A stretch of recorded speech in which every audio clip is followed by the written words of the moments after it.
안녕하세요. 김호준입니다. 지난 2010년 개그우먼 김미화 씨는 KBS에 블랙리스트가 존재한다고 했다가 KBS에 의해 명예훼손 혐의로 고소를 당했죠.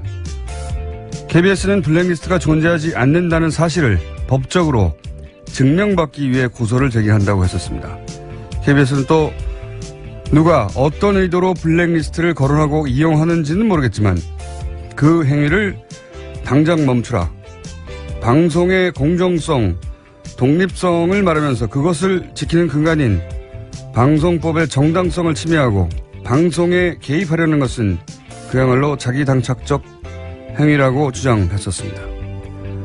그러니까 있지도 않은 블랙리스트를 거론하는 것은 정치적 의도를 가지고 방송에 개입하는 것이라고 오히려 호통을 쳤던 거죠.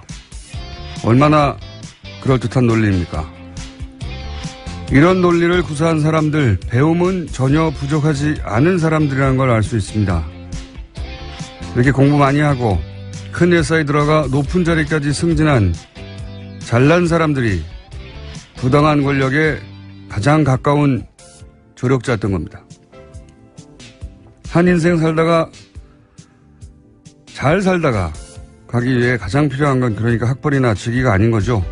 모두가 김미화 씨처럼 용감할 수는 없지만 적어도 부끄러워할 줄은 알면서 살다가 갑시다. 김어준 생각이었습니다.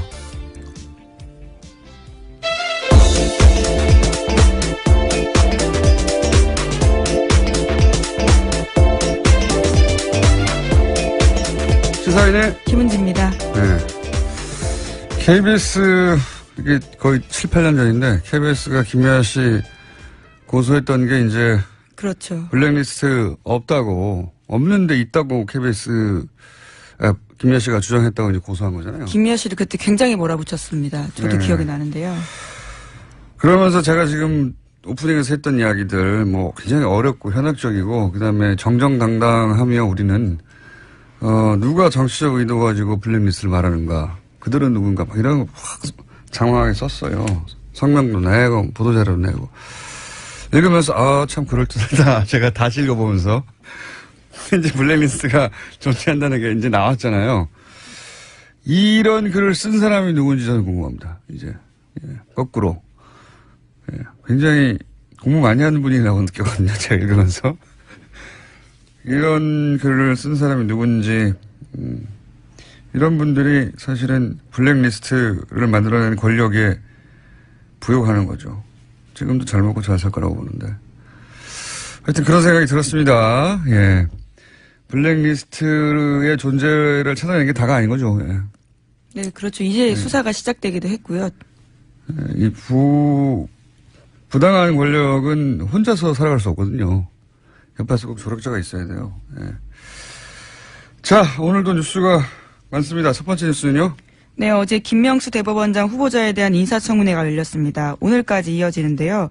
어제는 과거 인사청문회에서 주로 쟁점이 되던 재산, 병역, 표절 이러한 문제들이 전혀 제기되지 않았습니다. 대신에 자유한국당 의원들이 김 후보자의 경력과 경륜을 주로 문제 삼았습니다. 곽상도 의원 같은 경우에는 경험과 경륜이 부족한 분이 대법원장으로 들어가면 초보 운전자가 운전하는 것과 마찬가지다라고 주장했고요. 장제원 의원은 춘천경찰서장이 경찰 총수가 되고 육군준장이 육군 참모총장을 하는 셈이라면서 이런 것들은 쿠데타 이후에나 있는 것이다라고 비난했습니다. 그러니까 이제 초점이 경험 경륜이 부족하다 이런 거네요. 네. 평생 법관을 하신 분인데. 네, 그렇죠. 근데 이건 제가 보기에는 그 정당 뿌리가 군인 하다가 대통령 된 사람이 셋이나 되는, 그런 곳에서 할 말은 아니지 않습니까? 박정희, 전두환, 노태우 전부 다 뭐 평생 정치하다가 대통령 됐나요? 예. 군인 하다가 바로 대통령 되는 사람들인데, 예. 경력이 부족하다라는 지적도요, 굉장히 권위적인 발언입니다. 충분히 법관 생활을 오래 했던 사람에게 이런 식의 이야기를 할 수 없는 거죠. 아니, 평생 법관을 했죠. 예. 평생 법관을 했는데, 최근 9년간만 따져서, 예를 들어서 대법관이 못 됐다 이거 아닙니까? 자랑스러운 거예요. 대법관 출신이 아니라는 점 때문에 지금 네. 문제 제기를 하고 있는 건데요. 이에 대해서 어제 김명수 후보자가 자신의 입장을 밝혔는데 우려는 알겠지만 지금 시대에서 요구하는 대법원장 상이 그런 권위와 경력을 가져야 하는지 의문이다라고 맞받았습니다. 아니면 자유한국당에 있는 의원들은 평생 정치만 하다가 됐나요? 대부분 딴거 하다가 영입된 사람들이에요. 이게 저는 이 논점, 이게 공격 포인트가 된다고 생각한 게, 바본가? 이런 생각하는 게, 아니, 곽상도 의원 본인은 평생 정치만 했습니까? 그 검찰 출신 아니에요? 예, 심지어 평생 판사 일만 했습니다. 이 후보자는요. 네. 곽상도 의원 본인도 직접, 검찰이야 검찰, 정치 검찰이어서 정치를 했다고 할래나요? 어쨌든, 저는 이게 공격 포인트가 생각하는 건 좀, 이게 먹힐 거라고 생각하는 건 사람들에게. 이해가 안 가는데, 곽상도 의원하고 그래서 이제 이재정 의원하고 또 말다툼도 있지 않았습니까? 이 건 가지고? 예, 어제 이재정 의원이 곽상동 의원이 그런 지적을 할 자격이 없다는 취지의 말을 하면서요. 과거 사건에 대해서 언급을 한 건데. 잠깐만요. 저희, PD들이 그 컷을 따놨나요? 예. 네. 웬일입니까? 일을 다 했네요. 네. 먼저 들어보겠습니다. 유서대필 조작 사건 잘 알고 계시지요? 네, 들은 바 있습니다. 예. 최근에 국가배상 청구 소송에서 원고 일부 승소 판결을 하였는데요. 당시 검사들은 피고인에게 유리한 증거들을 수사 목록에서 배제하는 등의 적극적 행위까지 가담을 하였는데 모두 면죄부를 받았습니다. 역사 안에서는 국민들의 판단에서는 유죄입니다. 안종택, 남기춘, 임철, 곽상도, 윤성만, 박경순 검사 등 관여 검사들은 모두 역사적으로 유죄입니다. 예, 그러니까 그러한 문제 제기를 할 자격이 없다라는 취지의 이야기인 겁니다. 아니, 그 유서대필 사건. 예. 사건의 그 담당 검사 아니었냐. 당신은 곽상도 의원에게 그렇게 대받아친 거네요, 이게. 그렇죠. 사법부의 오욕의 역사가 있는데 그러한 참가자였다라는 취지의 지적인 거죠. 그러니까요. 평생 법을 하신 분한테 정치 검찰 혹은 뭐 유서대필 사건, 조작 사건으로 최종적으로 판정이 됐죠. 예, 그 사건에 검사였던 분이 그런 말을 자격이 되느냐 뭐 이렇게 대받아친 겁니다. 그런데 이에 대해서 네. 곽상도 의원이 발끈했는데요. 상대방이 어떤 일을 했는지도 모르면서 뭉뚱그려 얘기하면 안 된다면서 오히려 이재정 의원한테 무식한 게 자랑이 아니다라는 식으로 반박을 했습니다. 그러니까 자신은 한 달밖에 수사팀에 있지 않았기 때문에 그 사건에 대해서 잘 모른다라는 이야기인 건데요. 한 달밖에 없었기 때문에. 네. 하지만 동료 의원한테 무식하다라는 이야기를 해서 논란이 되고 있습니다. 아니, 뭐, 무식하다고 하고 싸우는 건 전 좋아요. 좋은데. 한 달 있었다고 한다고 해도 그 사건으로부터 자유로울 수는 없죠. 예. 어쨌든 저는 이거저거 다 떠나서, 경력이 부족하다는 지적은 군인 하다가 바로 대통령 된 사람이 거기 3명이나 있어요. 그 뿌리가. 그거 하나만 가지고도 할 말이 없는 겁니다. 무슨 평생 정치하다가 대통령 된 사람들이 아니잖아요, 이분들이. 예. 자, 하여튼 그렇게 그 청문회도 있고 또 지금 아주 국회가 바쁩니다. 정신없고. 예, 대정부 질문도 있어가지고 질의도 있어서. 예. 정치인들 발언이 많아요. 예. 어제 대정부 질문에서는 또 김중로 국민의당 의원의 말이 논란이 됐는데요. 강경화 외교부 장관에게 은발을 두고 하얀 머리가 멋있다라고 이야기했습니다. 정작 정책에 대해서는 질문하지 않았는데 외교가 그렇게 잘 돼야 하는데 라는 이야기까지 했습니다. 그에 대해서 대정부 질문을 마무리하고 강 장관에게 다가가서 자신이 비하의 뜻은 없었다면서 사과하긴 했습니다. 전 뭐 비하의 뜻이 있었다고는 생각 들지 않아요. 예. 근데 이제 칭찬을 어쨌든 했다가 다른 것도 그렇게 잘하지 자기 일도 이렇게 받침대로 쓴 거죠. 그걸로 가려고 징검다리로. 근데 이제 소재를 잘못 선택했네요. 예. 칭찬의 소재를 외모로 삼은 거잖아요. 네. 강경화 장관은 저는 이거를 비하로 받아들이지는 않았을 것 같은데, 여기에 불쾌함을 느끼는 여성들은 있겠죠. 그래서 이제 사과하라고 하니까 결국은 가서 사과했다는 얘기죠. 예, 또 이후에 당의 원내대변인 명으로요, 또 사과를 또 하기도 했습니다. 논란이 돼서. 자, 뭐 그런 일도 있었습니다. 어제. 그리고 요즘 계속해서, 안철수 대표도 한마디씩 하고 있지 않습니까? 예, 안철수 대표 이야기 여러 마디 하고 있죠. 참 한마디가 아니라. 화제가 됐는데요. 강경화 외교부 장관을 비롯해서 4강 주재 한국 대사를 모두 교체해야 한다라는 주장을 펼쳤습니다. 헌법재판소장 임명동의안 부결이 나온 이후에 한 이야기인데요. 지금의 외교안보팀으로는 안 된다면서 강 장관보다 능력 있고 경험 있는 사람이 많은 만큼 모든 옵션을 고려해야 된다라고 이야기했습니다. 그렇게 말을 할 수 있죠. 근데 이제 최근에 안철수 대표의 발언을 보면 그런 상상을 많이 하시는 것 같아요. 예. 청와대가 노출이 많이 되지 않습니까? 그 이전보다 과거에는 청와대가 딱딱한 장면밖에 없다가 여러 가지 청와대 장면들이 이제 보도가 되면 저 자리가 내 자리인데 내가 저 자리에 앉아 있다면 이런 상상을 주무시기 시간에 아주 많이 하시는 것 같아요. 네. 그래서 자꾸 직접적으로 누구누구를 갈아치워라, 누구누구를 외교부 장관을 교체해야 한다. 구체적으로 외교부 장관이 뭐뭐뭐를 잘못했기 때문에 결정적으로는 말은 없어요. 네. 어쨌든 대표님, 안철수 대표님도 본인이 거의 대통령이 준하는 자리에 가 있다고 생각하시는 것 같기도 하고. 자, 또 있습니까? 네. 네, 어제 대정부 질문 내용 굉장히 많았는데요. 그중에 또 하나 말씀드리면요. 한 가지 정도는 더 하죠. 굉장히 예. 많았습니다. 예. 더불어민주당 김경엽 의원 같은 경우에는요. 어제 소개해드렸던 BBK 관련된 이야기를 대정부 질문에서 했습니다.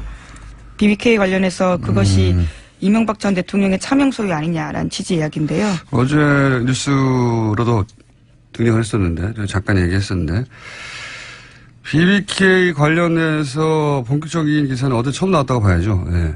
뉴스 공장은 계속 걸어놨습니다. 예, 물론 시사인도 계속 썼습니다. 포털 메인에 이렇게 노출돼서 많은 분들이 본 것은, 그리고 또 대정부 질문에 나온 건 올해 들어 처음인 것 같은데, 근데 이 기사가 참 어려워요. 이거 좀 하고 넘어가야 되겠네요. 생소한 회사 이름도 많고, 그 회사들 간의 관계가 어떻게 됐다는 건지 잘 모르겠고, 그리고 돈이 여기서 절로 갔다는 그 의미가 뭔지, 돈이 입금만 됐다는 것만 가지고는 그게 어떤 의미인지 모르겠잖아요. 해설도 기사에 잘 없어요. 이 돈이 이렇게 갔다는 것은 무엇을 의미한다. BBK 사건이 그런 복잡성 때문에 그 실체가 제대로 알려지지 않은 측면이 여전히 많습니다, 사실은. 예.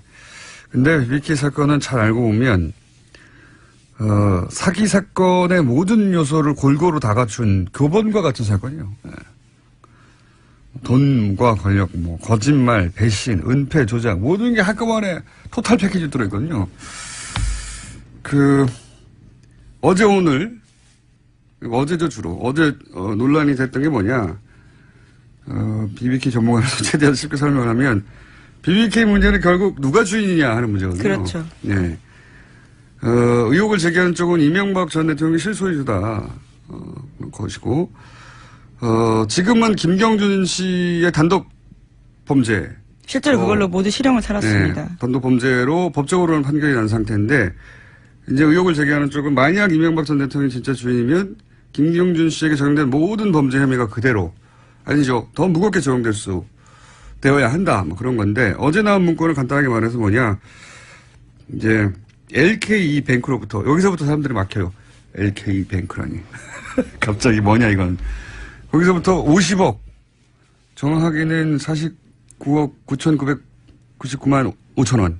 예, 40억이 좀 넘는 금액입니다. 5천 원은 수수료. 그러니까 50억을 하죠. 50억이 이명박 전 대통령 개인 계좌로 이체된 기록이 있다. 이거예요. 이게 어떤 의미냐. 김경준 씨가 당시에 내놓은 이면 계약서를 보면 그 돈은 BBK 주식을 LK뱅크에 넘기고 받은 주식 대금이에요. 이게 어떤 의미냐면 BBK 주식이 넘어가고 돈이 입금됐잖아요. 돈은 당연히 그 주식의 주인한테 가겠죠? 그런데 그 계좌가 이명박 전 대통령이니까 그러면 BBK 주인은 이명박이다. 3단론법입니다. 간단하게. 그렇죠? 주식을 넘기고 돈을 받았어요. 그럼 돈을 받은 사람이 그 주식의 주인이잖아요. 예, 그렇죠. 그 주식의 주인이 곧 회사의 주인이잖아요. 그러니까 이명박 전 대통령이 BBK 주인이다. 간단하게. 그런 얘기입니다. 그런 게 나왔다. 이명박 전 대통령이 BBK 주인이었구만. 그 주식 팔고 돈 받은 거 보니까. 이렇게 설명하면 그나마 쉬울래나요? 네, 그런데 어제 나온 내용은 2007년에 검찰이 그 내용을 알고도 뭉갠 게 아니냐라는 의혹이 나온 건데요. 네, 검찰은 그것에 대해서 부인했습니다. 부인했죠. 그리고 네. 거기서 더 들어가면 좀 복잡하게 구조를 이해해야 되는데 일단 어제 나온 주장의 핵심은 이거고요. 그러면 LK뱅크가 뭐냐? 이것도 알아야 되잖아요. 오늘 여기까지만 30분 더 넘어가죠. 예. 왜냐하면 한 번에 안 들으면 잊어버려요. 이명박 전 대통령은 당시 정치 재개하면서 인터넷 종합 금융회사를 세우려고 했던 겁니다. 그리고 여기에 지주회사, 투자자문회사 그리고 은행을 만들려고 했어요. 투자자문회사가 BBK고 인터넷 은행이 이뱅크 증권중개 EBK라는 거고 잊어버려도 됩니다 지금은. 그것의 지주회사가 LK뱅크예요. 이 세 회사가 이름이 벌써 여기서 복잡해지잖아요. 네, 회사가 너무 많이 나오는데요. 너무 많이 나오죠. 네. 세 회사인데 사실 다 같은 회사입니다. 왜 같은 회사냐?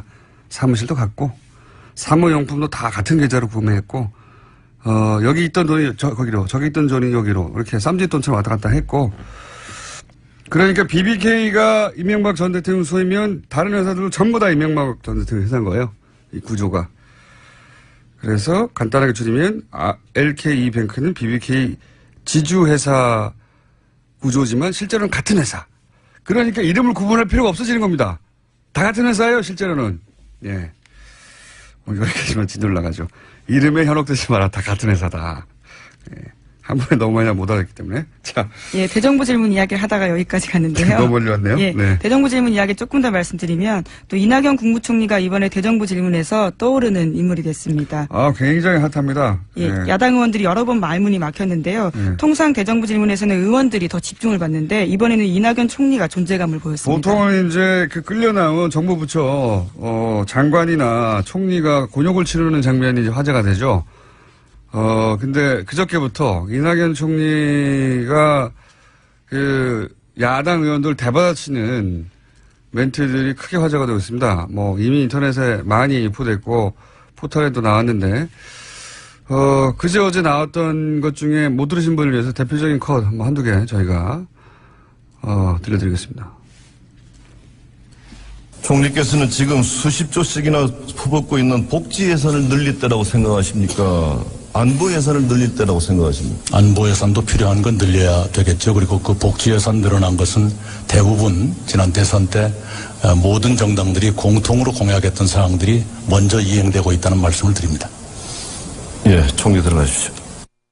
최근에 MBC, KBS 불공정 보도 보신 적 있습니까? 어떤 보도입니까? KBS나 MBC에서 불공정한 보도를 한 거 혹시 기억나시거나 본 게 있습니까? 잘 안 봅니다. 네. 안 보십니까? 네. 꽤 오래전부터 좀 더 공정한 채널을 보고 있습니다.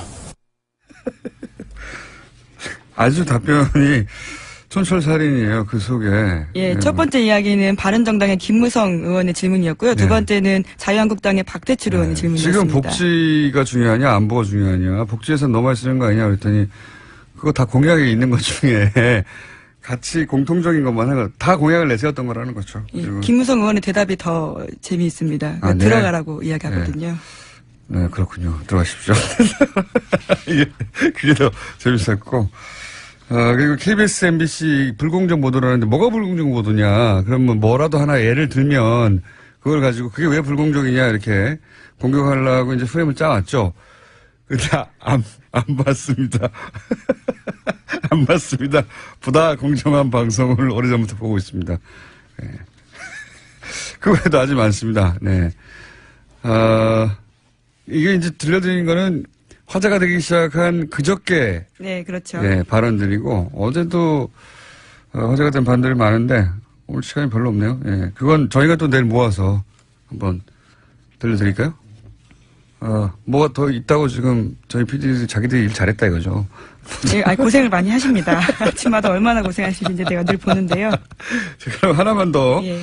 저렇게 자기들이 잘했다고 막 팔을 흔들고 빨리 틀어야 된다고 하는 경우는 거의 없거든요. 보통. 어제도 화제가 됐으니까요. 눈 감고 자고 있기 때문에 보통 방송 시작되면. 자, 번개도 잘 안 나오고. 자, 그러면 어제 화제가 된 거, 한두 토막 들려드리겠습니다. 9월 4일 우리 정부는 한미 두 정상이 전화 통화에서 미사일 탄두, 방금 말씀하신 중량 해제에 합의했다고 발표했습니다. 그러나 백악관은 한국 정부가 미국산 첨단 무기를 대량 구매하는 것을 승인했다. 이렇게 발표했습니다. 우리 정부는 왜 이 사실을 숨깁니까? 모든 것을 공개하고 소통한다는 문재인 정부가 이래서 되겠습니까? 그 당시에 두 정상의 통화에서 합의된 것은 삼축 체계의 조기 구축을 포함한 국방력 강화의 필요성에 대해서 원칙적인 합의를 했습니다. 구체적인 무기 구매에 대해서는 언급이 없었습니다. 박 의원님께서 한국 청와대보다 미국 백악관을 더 신뢰하지는 않으시려고. 그렇습니다. 저는 지금까지 백악관 발표가 다 맞는 거예요. 네. 자. 박지원 의원의 질문에 이낙연 국무총리가 대답하는 내용이었습니다. 네, 굉장히 많이 준비한 줄 알았더니 또 PD가 겨우 하나 준비했어요. 아니, 여러 개 준비하신 걸 알고 있습니다. 자, 하여튼 정치권에서 이렇게 대정부 질의하고 그리고 청문회 하는 게 과거에는 이렇게까지 조명을 받지는 않았어요. 그런데 이제 공방도 재미있고 그 안에 이제 해악도 좀 있고 그리고 쟁점들도 등장해서 이런 대정부 질의 혹은 반박 또는 뭐 주고받는 공방들이 꽤 화제가 되고 있어서 좀 재밌는 현상입니다. 그리고 총리가 스타가 되는 경우는 잘 없거든요. 아무래도 주로 방어의 역할을 하기 때문에요. 총리는 공격수가 아니기 때문에. 가능한 무난한 얘기를 개별 장관이 또 따로 있잖아요. 예, 개별 부처 그렇죠. 장관이. 거긴 좀 첨예해도 장관은 좀 포괄적이고 무난한 답변을 하기 마련인데 그 무난한 답변을 안 한 건 아니에요. 무난하게 답변했는데도 불구하고 그 안에 이제 짧은 해악 촌철살인 혹은 반론 상대방 질의하는 사람 분명히 크게 준비한 질문이고 함정에 빠뜨리려고 하는 건데 그걸 대받아서 상대를 함정에 빠뜨려서 아주 최근 인기가 급상승하고 있습니다. 네.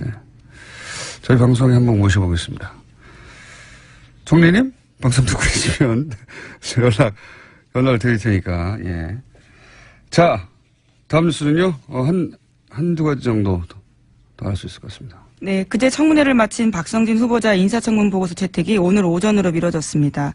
야3당은 부적격으로 결론을 냈는데 여당이 최종 조율을 위해서 시간을 달라고 요청했기 때문입니다. 앞서 여당 청문위원들 회의에서도 부적격 의견이 다수였다라고 하는데요. 청와대에서도 고심이 깊어서 관계자 말로 SBS와 인터뷰에서 후보자가 자신에게 주어진 법적 시간을 활용하길 바란다라는 멘트도 나왔습니다.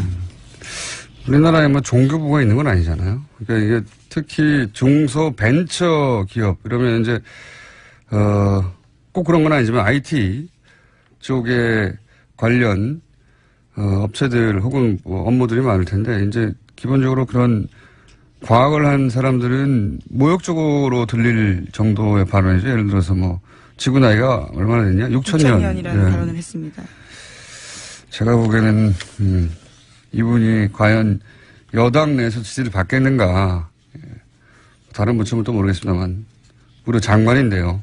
중소 벤처기업부인데요. 그리고 자 그렇고요. 6,000년 이거는 아니지 않습니까? 이렇게 말하는 건 자신의 신앙을 개인적으로 믿는 건 상관없는데 어쨌든 청문회 자리에 나와서도 그렇게 공개적으로 얘기했다는 것이고 청문회 자리에서 이 정도로 얘기했다면 자신의 종교가 모든 분야에 영향을 미친다고 봐야죠. 이렇게 믿는다면.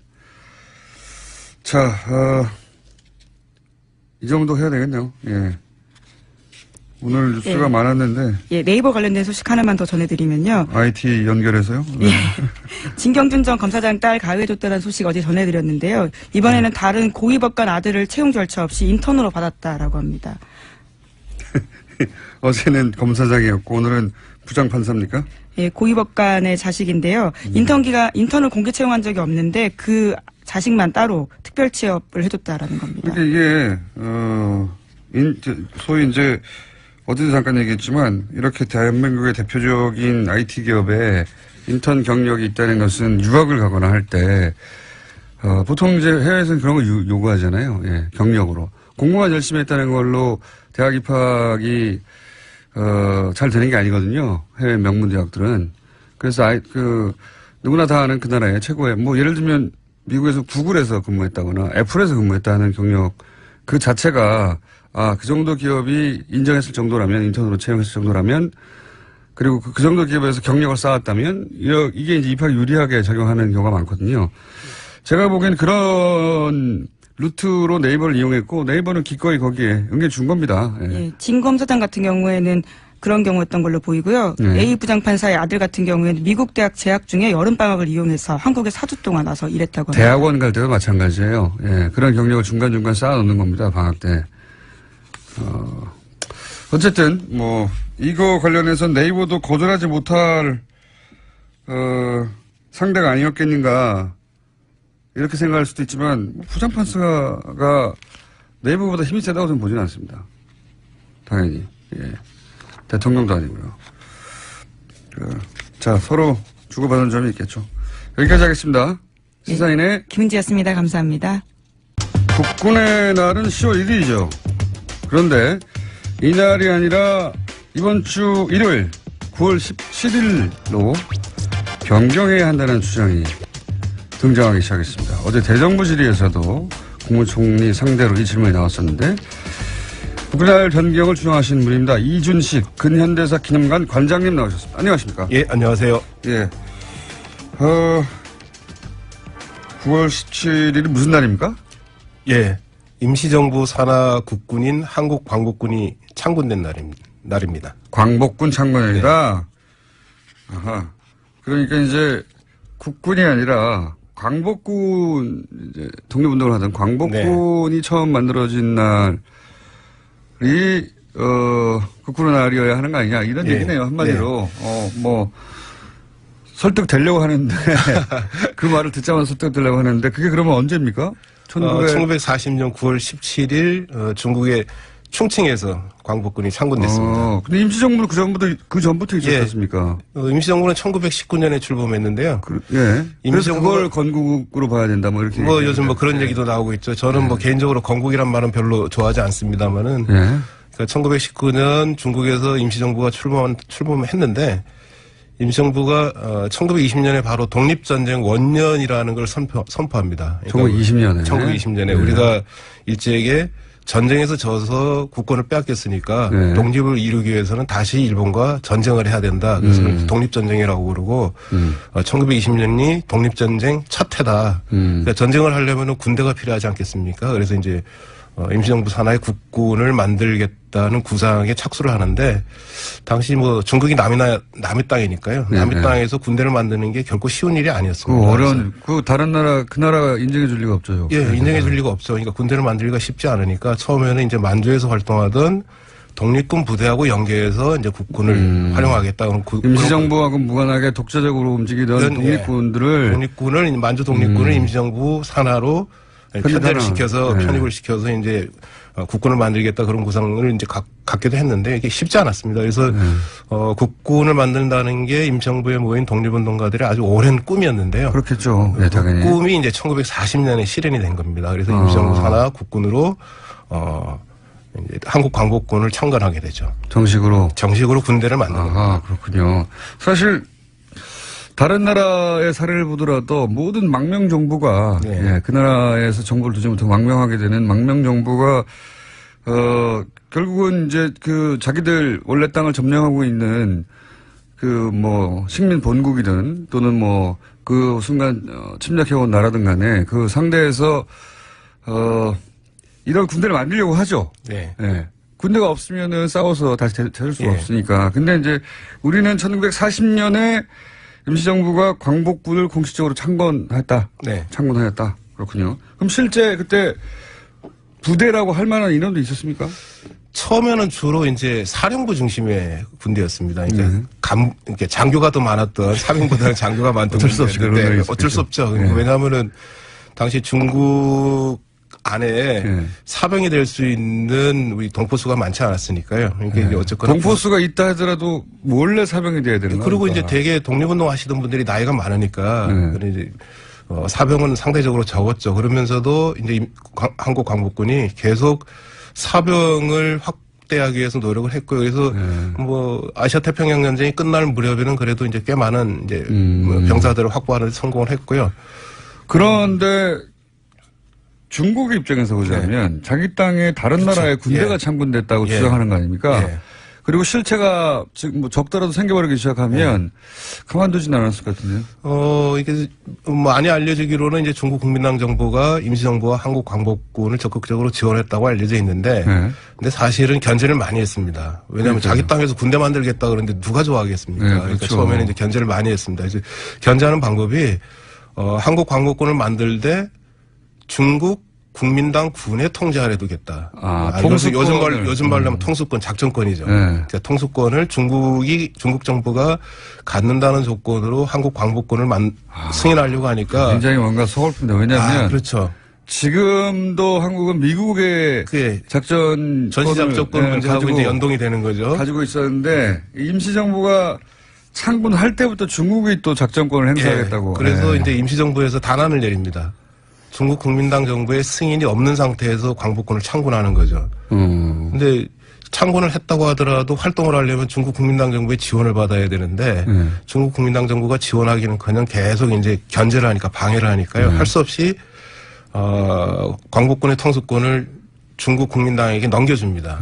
굴욕적인 거죠, 사실 따지고 보면. 그래서 뭐 이해 갑니다, 저는. 그래서 그렇지 않을 방법이 또 도리가 별로 없어요. 그래서 한 2, 3년에 걸쳐서 임시정부하고 광복군이 그 통수권을 되찾기 위해서 굉장히 애를 많이 씁니다. 지금의 역사의 복사판이네요. 그래서 1944년에 드디어 통수권을 찾아옵니다. 그래서 44년에 정말 임시정부의 국군으로 되는 거죠. 선배들이 훨씬 낫네요. 4년 만에 찾아왔습니다. 4년 만에 찾아왔으니까 굉장한 성과죠. 저는 지금 60몇 년 동안 못 찾고 있는데. 어쨌든, 지금, 우리 국군이 미군에게, 작전 통제권을 넘기고, 전자권을 넘기고 아직 되돌려받지 못하고 있는, 오리지널 버전이, 광복군 창군 때도 있었다. 그러니까 한국 광복군이 의미가 있는 거는 임시정부 산하의 자주적인 군대가 되려고 굉장히 애를 많이 썼고 또 그걸 실행했다는 겁니다. 아니, 그게 싫어서, 일본의, 소위 이제 강점이 싫어서, 거기까지 가가지고 군대를 만들어 싸우겠다고 한 사람들이 또 중국이 그렇게 하겠다고 하면 체질적으로 받아들일 수 없는 사람이었을 것 같아요. 그분들이. 어쨌든 4년 만에 또 되찾았다. 그러면 실제 중국군, 당시 인민군하고 같이 작전을 했다든가, 중국이 당신들은 별개의 군대라고 인정을 해야 같이 작전을 할 거 아닙니까?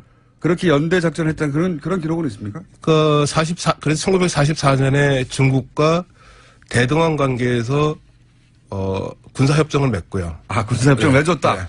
확실하게 인정한 거네요. 협정을 맺었다. 중국이 이제 독자적인 군대로 인정을 한 거죠. 그리고, 이제 43년, 44년 무렵부터는 이제 다른 연합국 군대인 영국군, 미국군과의 공동작전도 추진해서, 아시아 태평양 전쟁이 끝나기 직전에는 유명한 이제 한국 광복군의, 독수리 작전이라는 게 미군과 공동으로 추진이 됩니다. 이건 뭐 부인할 수 없는 독자적인 작전권을 가지고 있었던 군대가 확실한데, 그러면 지금 국군의 날은 10월 1일은 뭘 기념하기 위해서 된 겁니까?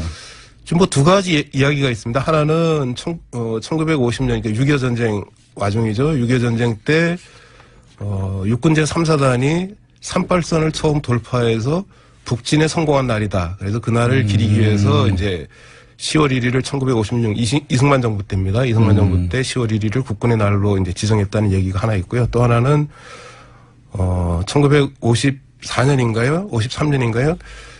미국 워싱턴에서 한미 상호 방위 조약이 체결되는데 이게 10월 1일입니다.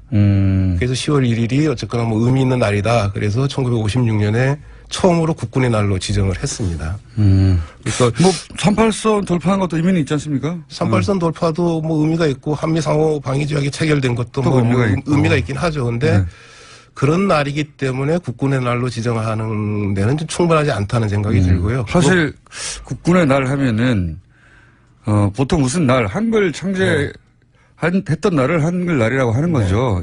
제헌절 하면 마찬가지고요. 그러니까 이것도 국군의 날 하면 당연히 막연히 이제 국군이 창설되는 날인가 보다 생각하고 있었거든요. 국군이 뭐 창설되거나 아니면 국군의 역사가 시작된 날로 그렇죠. 정하는 게 맞다고 생각을 합니다. 그래서 근데 3.8선을 돌파한 날이군요, 이게. 예.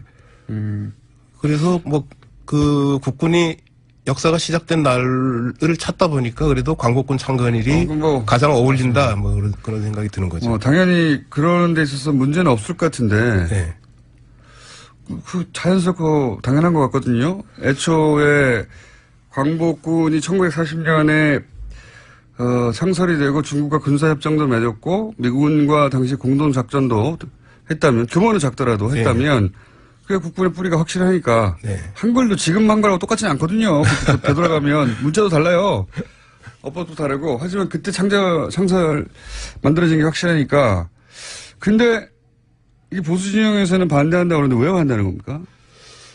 보수 진영에서 반대하는 건 이게 건국절 논란하고 이제 직결이 되어 있는데요. 보수 진영에서는 대한민국 역사가 1948년 8월 15일부터 시작됐다고 얘기하지 그렇군요. 않습니까? 그 전에는 이게 그러니까 독립운동과 대한민국 건국은 무관하다고 얘기하니까요. 그러니까 뭐 국군의 날도 광복군 창건일을 할 이유가 없다는 거죠. 당연하네요. 네. 그걸 인정하는 순간 48년이 아니라 40년대부터 군대가 있었다고 해야 되니까요. 그 거슬러 올라가면은 광복군이 창건되기 이전에 독립군의 무장투쟁을 인정을 해야 되고 그게 싫은 거죠.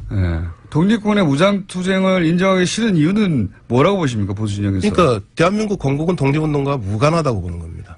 독립운동 때문에 대한민국이 건국된 게 아니라 흔히 말하는 이제 건국 세력이라고 그러죠.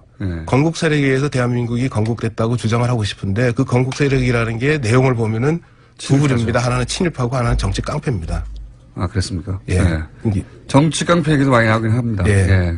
정치 깡패가 이른바 이 건국 과정에 반공 반탁 운동을 주도한 세력 중에 하나거든요. 그러니까 우리는 정치 깡패라고 하지만 그쪽에서는 이제 애국 세력이라고 하겠죠. 그 애국 세력이 있었기 때문에 대한민국 건국이 가능했다 이렇게. 지금 가스판 들고. 그렇죠. 아스팔트에 나오시는 분들이 있었잖아요. 프로파인 가스통을 들고. 그 뿌리죠. 그걸 생각하시면 될 것 같아요. 한쪽에는 그분이 애국 세력인 것이고 또 이제 무관한 제3자가 보기에는 정치 깡패 아니냐. 그런 세력과 친일파가 소위 이제 이승만 정권의 탄생의 핵심 역할을 했던 사람들이다. 근데 이제 이런 얘기 많이 하죠. 우리 보수 진영의 뿌리가 친일파에 있다 있는 거 아니냐. 친일파라는 말을 하기 싫으니까 그걸 이제 건국 세력이라는 말로 미화하는 거죠. 실제 친일파라고 불릴 만한 세력이 이 이승만 정권의 주축을 이뤘습니까? 예를 들어 군만 얘기하자면요. 군대만. 오늘은 군대 얘기입니다. 이른바 국군이 만들어지고 난 다음에 1960년까지 국군의 주류라고 할 수 있는 육군 참모총장을 보면은 모두 다 일본군이나 아니면 만주군 출신이었습니다. 60년까지 그랬습니다. 박정희 대통령도 뭐 일본 장교 출신이니까. 뭐 박정희 전 대통령은 뭐 육군 참모총장을 지내지는 않았으니까 육군 참모총장 명단만 놓고 보면은 10몇 년 동안 만주군 내지는 일본군 출신이 육군 참모총장을 지냈고 그러니까 결국은 뭐 육군의 주류가 일본군 출신이란 얘기죠. 만주군이라는 게 독립군을 때려잡던 곳이거든요. 정반대로 독립군이 아니라 만주에서 독립운동을 했다는 게 아니에요. 만주군은. 일본의 괴뢰 국가인 만주군의 만주국의 국군이죠. 그 역할이 독립군 때려잡는 독립군 항일 세력 때려잡는 게 만주군이 하는 일이었죠. 다른 나라에서 상상할 수 없는 일이죠. 보통은 초기 건국 세력들이 대부분 이런 역사를 거치 뭐 터키도 그렇고 대부분 독립운동 하던 쪽에서 초기 대통령을 내놓거나 군도 독립군 출신들이 주도권을 장악하는 게 정상적인 거죠. 너무 당연한 건데 우리는 독립군을 때려잡던 쪽에서 군을 장악했어 초기에. 그러니까 이제 국군의 뿌리로 독립군과 광복군을 인정하지 않게 된 거죠. 이어가기 시작했습니다. 근데 이 문제에 계속해서 관심을 가지신 걸로 저는 민족문제연구소로부터 추천받았는 선생님을 왜 이렇게 관심을 가지신 겁니까? 저는 뭐 독립운동가의 후손이기도 하고요. 그러시군요. 독립운동가의 후손이니까 당연히 독립운동이 있었기에 오늘날의 대한민국이 있다고 보는 입장이고요. 그리고 부모님한테 그 얘기를 들으셨겠군요. 예. 쭉. 예. 그리고 또 뭐 저는 뭐 독립운동가 후손이기 때문에 그런지 모르지만 어쨌거나 이제 독립운동사를 공부를 했고요. 독립운동사를 공부했기 때문에 독립운동사에 대한민국의 정통성이 있다고 또 보는 입장입니다. 그러면 혹시 부모님도 광복군 출신이셨나요? 어머니가 광복군 출신이셨어요. 어머님이요? 예. 아버님이 아니고요? 예. 그럼 혹시 어머님의 아버님 외할아버지가 혹시 예. 외할아버지도 광복군이셨고요. 아, 그쪽 비추이시군요. 아니, 우리는 어릴 때, 저도 어릴 때 독립군에 대해서 별로 안 배웠어요. 예. 예. 그냥 독립운동을 조금 했다. 그게 어마어마하게 긴 장이어야 할 것 같은데, 네. 한두 페이지 배웠던 것 같아요. 이제 지금도 지금은 이제 많이 가르치죠. 많이 가르치죠. 이게 왜 그러냐면은 그 1987년 헌법이 개정되지 않습니까? 그래서 이제 우리 현행 헌법인데 네. 그 현행 헌법 전문에 뭐라고 되어 있냐면은 우리 대한국민은 3.1운동으로 건립된 대한민국 임시정부의 법통을 계승해서 조국의 그렇죠. 민주개혁과 평화적 통일을 완수해야 될 사명을 갖고 있다고 적어놨거든요. 알겠습니다. 그래서 독립운동 때문에 오늘의 대한민국이 있다고 헌법 전문에 나와 있으니까 적어도 80년대 후반 이후에 한국 사회가 민주화되는 과정에서 점점점 독립운동에 대한 관심이 높아지고 지금 독립운동사를 많이 가르칩니다. 알겠습니다. 그 중간에 제가 잠깐 말씀드리면 이 만주군 출신 쪽의 반론권도 저희가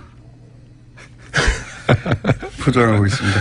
저희 이런 얘기를 중간중간에 많이 하는데 반론으로 연락 오는 적이 사실은 거의 없어요. 예, 거의 없긴 한데 자 이래서 10월 2일이 국군의 날이면 당연히 국군이 창설된 날이어야 하는 게 맞고 논리적으로 다른 날들은 다 그러니까요. 그리고 그것을 따져보니 있다 실제로 광복군이 창건된 것이 그리고 주변국에 의해서 독립된 군대로 인정도 받았고 협정도 맺은 기록도 있고 공동작전의 기록도 있다. 게다가 국군이 38선을 통과한 날이 의미가 있으나 실제 그 국군이 이제 소위 이제 이승만 정권의 뭐랄까요 친위대 역할을 한 걸로 지금 보여지는 그런 국군의 구성이 일본군이었지 않느냐, 일본군 출신 혹은 저 만주군 출신이었지 않느냐. 그러니 뭐 법통을 따지자면 당연히 9월 17일로 옮기는 게 맞다. 이 정도로 요약하면 되는 거죠. 예, 정확하게 요약하셨습니다. 요약은 잘해요. 깊이는 없는데. 그런데 이런 반론도 제가 본 적이 있어요. 그러니까 그렇게 되면 내가 이게 왜 이렇게 연결되는지는 잘 논리적으로 저 머릿속에 구성은 안 되는데 국군의 날을 그렇게 바꾸면 대한민국이 한반도 유일의 합법 정부라는 사실이 그 사실의 의미가 퇴색된다. 왜 퇴색되는지 모르겠지만 하여튼 그렇게 주장합니다. 저도 잘 모르겠는데 그런 주장을 하더라고요. 그러면서 북한의 정통성을 주게 된다. 이것도 왜 이런지는 모르겠는데. 북한의 정통성을 주는 건 오히려 지금 국군의 날 아닌가요? 북한에서는 지금, 독립운동은 자기들이 주로 했다고 주장하는 거잖아요. 예. 그러니까. 그건 사실이에요. 그러니까 북한보다 더 오랜 역사를 갖고 있는 게 지금 대한민국에서 강조하는 독립운동이거든요. 그러니까요. 그러니까 1919년에 대한민국이 출범했다고 하는 것보다 더 정통성을 인정받을 수 있는 근거가 어디 있습니까? 그러니까 인민군 창설되기 전에 무슨 소리냐. 지금 광복군이 있었는데. 광복군이 창건됐다고 하는 게 훨씬 더 정통성 문제에서 유리한 거죠. 근데 그게 스스로 불리한 쪽을 택하려고 하는지 저도 잘 모르겠습니다. 지금 주장은 불리해요. 왜냐하면 친일파가 합참 군을 통솔했던 군대를 가지고 정통성을 주장하려고 하는 거니까요. 북한에서는 어쨌든 독립운동을 하던 쪽이 북한 쪽 사이드에서는 군의 기본 창설 단위가 됐기 때문에 그 점에 있어서는 불리하죠. 예, 바꿔야 되는 거였고 대한민국이 한반도 유일한 합법정부라는 거 의미를 퇴색시킨다는 게 무슨 주장입니까 이건? 어떻게 이해하세요? 그 이제 보수 세력에서 흔히 그렇게 얘기하는데요. 해방되고 난 다음에 이제 정부가 수립되는 과정에서 유엔에서 결의를 합니다. 한반도에서 총선거를 해서 정부를 구성해라. 네. 근데 원래 유엔 결의안에는 한반도 전체에서 선거를 해가지고 정부를 구성하도록 돼 있는데 이게 잘 안 됩니다. 북쪽에서 이 선거를 그렇죠. 거부하거든요. 그래서 이제 다시 유엔에서 그러면은 선거가 가능한 남쪽에서만 그러면 총선거를 해서 정부를 구성하라고 했습니다. 그래서 나중에 유엔 결의안에 보면은 선거가 가능한 지역에서의 유일한 합법 정부 이렇게 돼 있습니다. 한반도에서 유일한 합법 정부가 아니라. 한반도에서 유일한 합법 정부가 아니라 근데 보수 한반도에서- 세력에서는 그걸 자꾸 이제 한반도 유일의 합법 정부라고 해석을 하는 건데요. 정확하게 문구가 어떻게 되어 있냐면은 선거가 가능한 지역에서의 유일한 합법 정부 그리고 영어 표현에 주목을 하면요. 정부입니다. 가버먼트입니다. 국가가 아니라. 그러니까 대한민국이라는 국가의 일부로서의 대한민국 정부 이렇게 되는 거죠. 이해했습니다. 오늘 말씀 감사합니다. 네, 고맙습니다. 이준식 관장님이었습니다. 네, 고맙습니다. 가장 인기 있는 코너 노르가즘 정의당 노회찬 원내대표 나오셨습니다. 안녕하십니까. 네, 안녕하세요. 최근에 대표님 라이벌이 갑자기 등장했습니다. 누가요? 이낙연 총리라고. 아, 예, 예. 갑자기 몇 마디 안 했는데 예, 어록이 막 돌아다니면서 보셨죠? 예, 참 잘한 것 같아요. 예. 큰일 났다 싶지 않으십니까? 아니요, 뭐, 그런 사람이 많아지는 게 좋은 일이죠. 어제 보니까 참 자상하다. 자상하다. 예, 예. 조곤조곤 말씀하세요. 예, 예. 이 중학생을 대하는 자상한 대학생. 딱 그런 이제, 예. 중학생을 대하는 자상함. 굉장히 조곤조곤. 네. 근데 보통 총리는 방어적이 될 수밖에 없는데, 물론 어제 그저께도 방어적이었긴 했어요. 네. 정보를 대변해야 되니까. 근데 그 중간중간에 아주 날카로운 침을 하나씩 꽂아주는. 예. 그러니까 결과적으로는 말도 안 되는 질문한 사람들이 예. 원래는 그 자해 공갈당 같은 거였는데 자해만 하고 공갈은 못하는 그런 상황이 된 거죠. 공간을 못하는. 자, 라이벌이 등장했습니다. 네. 총리 끝나시면, 그때까지 제가 뉴스공장에 있으면 여기 나오시려고 할지 모릅니다. 사건이 워낙 많았어요. 우선, 김희수 헌법재판소장 후보자가, 헌정사상 최초로, 헌재소장 인준은 뭐 다 됐거든요, 이때까지. 예. 게다가, 청문회는 100일 전에 했어요. 네. 네. 100일 전에 청문회 했고, 그때, 보고서도 채택이 됐어요. 예. 그러면 사실 통과되는 거라고 봐야 되는 건데, 갑자기 부결됐는데, 부결된 것을 다들 예상을 못 했나 봅니다. 그렇게까지 자유한국당에서는 기뻐하고, 국민의당에서는 당황하고 하는 걸 보니까요. 예, 그렇죠. 자, 그런데 이제 여기서 일이 더 커진 것은 국민의당 안철수 대표가 우리가 국회 결정권을 가졌다. 이렇게 그 결과에 대해서 자랑스러워하면서, 굉장히 사안이 커졌죠. 예. 그 자체라도 이미 큰 사건인데, 전반적으로 이제 어떻게 보십니까?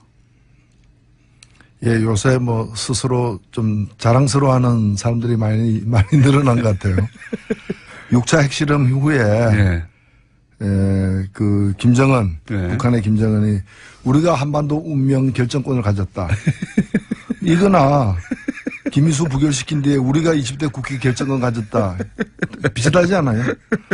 자유한국당에서도 이 부결되자마자 됐어. 이제 탄핵이야. 그랬다고 하죠. 예, 그래서 뭐 제가 볼 때는 거의 다 비슷한 형제들이다.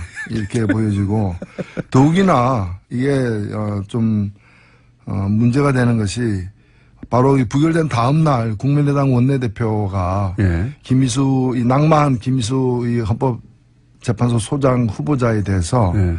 참 올고준 분이다. 근데 문제는 문재인 대통령이다. 아니 멀쩡한 학생을 퇴학시켜놓고 참 괜찮은 학생이다. 문제는 그 아버지다. 아버지가 문제는 문제인 것이지. 그 왜 학생을 퇴학시키냐 이거죠. 그러니까요. 예.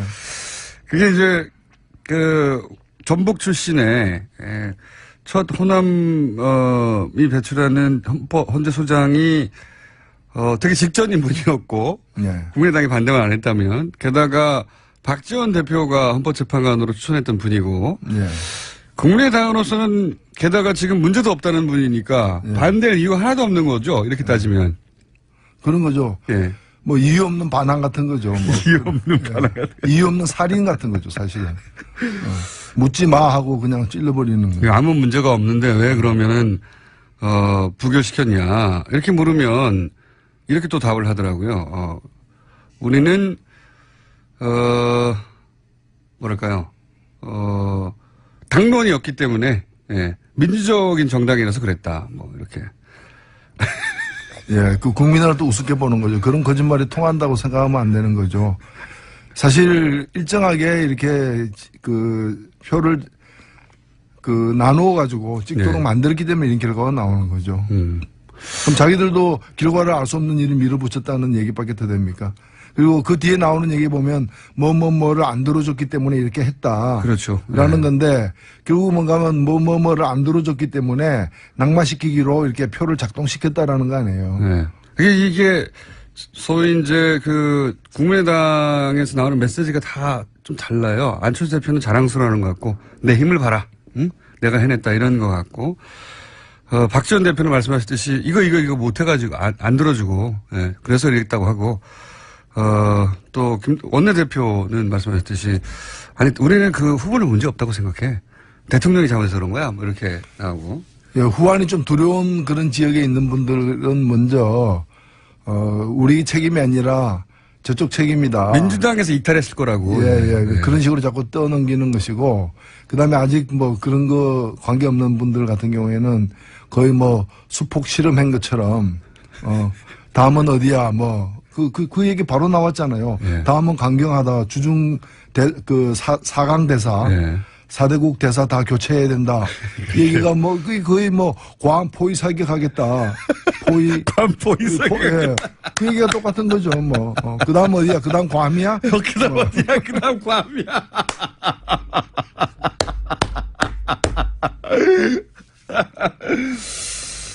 방금 저희가 이낙연 총리가 화제라고 라이벌이 등장했다고 예. 출연했었으면 좋겠다고 했더니 총리 비서실에서 연락이 방금 왔습니다. 9월 26일 날 저희가 1주년 기념일이거든요. 공개방송. 예. 그때 출연이 확정됐어요. 아, 그래요. 감사드리고요. 이 총리님. 예. 그리고 제가 지난번에 그 총리 그 만찬 초청으로 갈 때 예. 제가 우리 의원실에서 술을 담가가지고 가져갔어요. 막걸리 좋아하신다 그래가지고 낙연주라고 이렇게 브랜드까지 붙여가지고 그거 드시고 힘난 거 아닌지 모르겠네요. 제가 보기에는 영원히 총리일 수는 없는 거거든요. 네. 예. 총리 다음에 또 방송도 나오시고 하셔야 되거든요. 그러니까 그래 그럼 미리 자리를 받아야 되겠는데 이렇게 생각하신 게 아닌가. 자, 그날 노회찬 대표님이 이제 첼로를 연주하실 텐데 일단 와서 쓰셨습니까? 바로 이어서 그 다음 주에 원서 하나 가져다 주세요. 제가 초식에 달아가지고 30초 후에 폭파되는 걸로. 자, 이낙연 총리가 화제라는 얘기 하니까 바로 전화 오지 않습니까? 총리 비서실에서 받았는지 총리님이 들으셨는지 모르겠습니다만 감사드리고요. 이때 두 라이벌이 부딪히겠군요.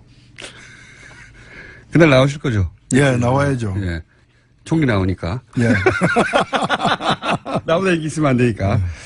자, 김민수 재판관은 그런데 또 한 축의 사법부 수장, 대법원장, 김명수 대법원장, 이렇게 연달아서 이런 이슈가 나오기도 참 드문 일인데, 헌재 재판 소장 후보자 인준은 부결됐고, 어제, 그리고 오늘도 김명수 대법원장 후보 인사청문회가 이제, 어제 이어질 텐데, 보수정당에서는 이제 경륜이 부족하다고 공격하고 있어요. 경륜이 부족하다.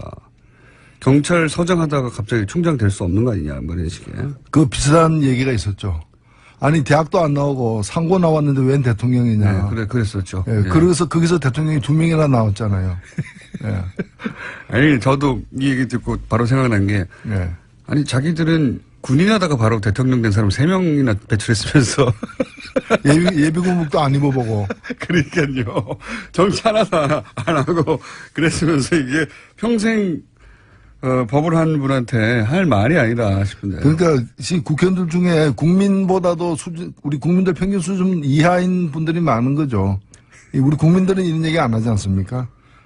이 말도 안 되는 그런 이제 낡은 봉건적 어떤 사고를 갖고 있는 거고요. 저는 김명수 후보는 최고의 선택이라고 봅니다. 사실 지금 우리나라 사법부가 OECD에서 가장 자기 국민들이 그 신뢰를 못 받는 맞습니다. 최하위 어떤 네. 그런 상황이고, 그다음에 전체 법관에 대한 조사를 갖다가 해봐도 사법부 수뇌부의 네. 그런 전횡에 대해서 비판의 모습이 대단히 높습니다. 사법부의 재판관들도 사법부 최고 소위 대법원장이나 지도부를 믿지 네. 않아요. 이걸 바꾸기 위해서는 대법관을 안 해본 사람이 해야 돼요. 오히려. 그렇죠. 네. 구질서에 물들어가지고 떳떳하게 이걸 계획을 추진하지 못할 사람들이 많기 때문에 제가 볼 때는 몇 번 이제 대통령이 이제 요청했지만 사양한 분도 계시고 한데 네. 결과적으로는 사실은 굉장히 좋은 선택을 한 거예요. 네. 그래서 저는 우리 국민들이 고맙게 생각했는데 이분 출연에 대해서.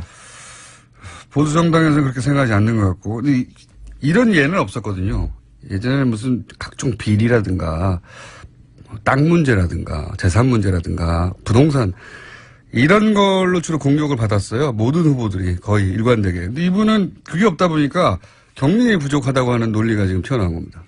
그 경륜이라는 게 왜 위장 전입 경륜도 없고 경력도 없고 왜 탈세 경력도 없고 왜 병력 미필의 그 불법적인 예. 그런 경력이 없느냐. 없어서 우리를 왜 이렇게 당황스럽게 만드느냐 이런 거 아닐까요? 자, 김명수 대법원장 후보자에 대해서 인사청문회 오늘도 있습니다. 네. 오늘도 관심 있으신 분들은 지켜봐 주시고. 그리고 뭐 이분에 대해서 우리법 연구회 자꾸 그 얘기를 하는데 이 우리법 연구회가 무슨 불순단체처럼 맞아요. 이렇게 네. 마치 그거 연관돼 있으면 나쁜 것처럼 보이는 얘기를 하는 게 이건 매도하는 거라 봅니다. 이 좀 찾아보시면 알겠지만 우리법 연구회라는 게 우리가 1987년 이제 6월 항쟁으로 이렇게 민주주의가 시작됐지 않습니까? 근데 사법부만큼은 6월 항쟁 이후에도 과거 전두환 시절에 임명된 그런 대법원장 체제가 그대로 유지됐어요. 예. 그래서 여기에 젊은 판사들이 반기를 들어가지고 그 우리법 연구회라는 이제 법원 내에 학술 조직이 만들어진 건데 사법 저는 체계를 뒤집지 못하니까 내부적으로 그죠? 그렇죠. 네. 저는 그럼 그 88년에 우리법 연구회에도 이런 말 안 올린 사람들은 도대체 누구냐? 거꾸로 나는 우리법 그 당시에 우리법 연구회에 안 들어갔다면 그게 문제가 될지언정 그 들어간 게 왜 문제가 되느냐 이거죠. 뭐 소위 이제 좌파 종북 프레임을 사법부에 대해서 한번 정리해 보려고 하는 시도가 아니겠는가 저는 그렇게 생각이 드는데 이건 어떻습니까?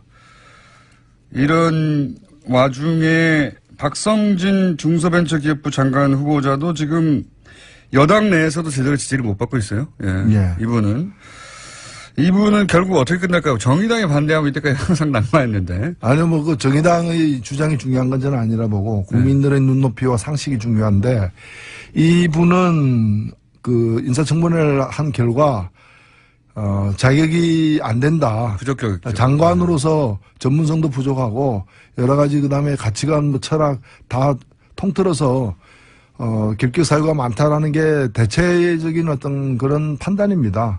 저는 그렇다면은 이분을 좀 모양 있게 자진 사퇴하게 해서 정리하는 게 맞다고 봐요. 왜냐하면 너무 이 사람을 가지고서 이 사람까지 김희수 소장이 지금 낙마했는데 이 사람까지 낙마시키면은 이 연쇄 파동이 또 뭐 대법원장 후보자에게 가지 않을까 그런 우려 하지 마시고 그냥 뭐 우리는 좀 좋은 취지에서 이 사람을 갖다가 추천했는데 뭐 검증해 보니까 아닌 것 같다. 그렇다면 우리는 그 검증 과정에 드러난 확인된 걸 평가를 받아들이겠다. 이러고 걷어들이는 것이 저는 맞다고 봅니다.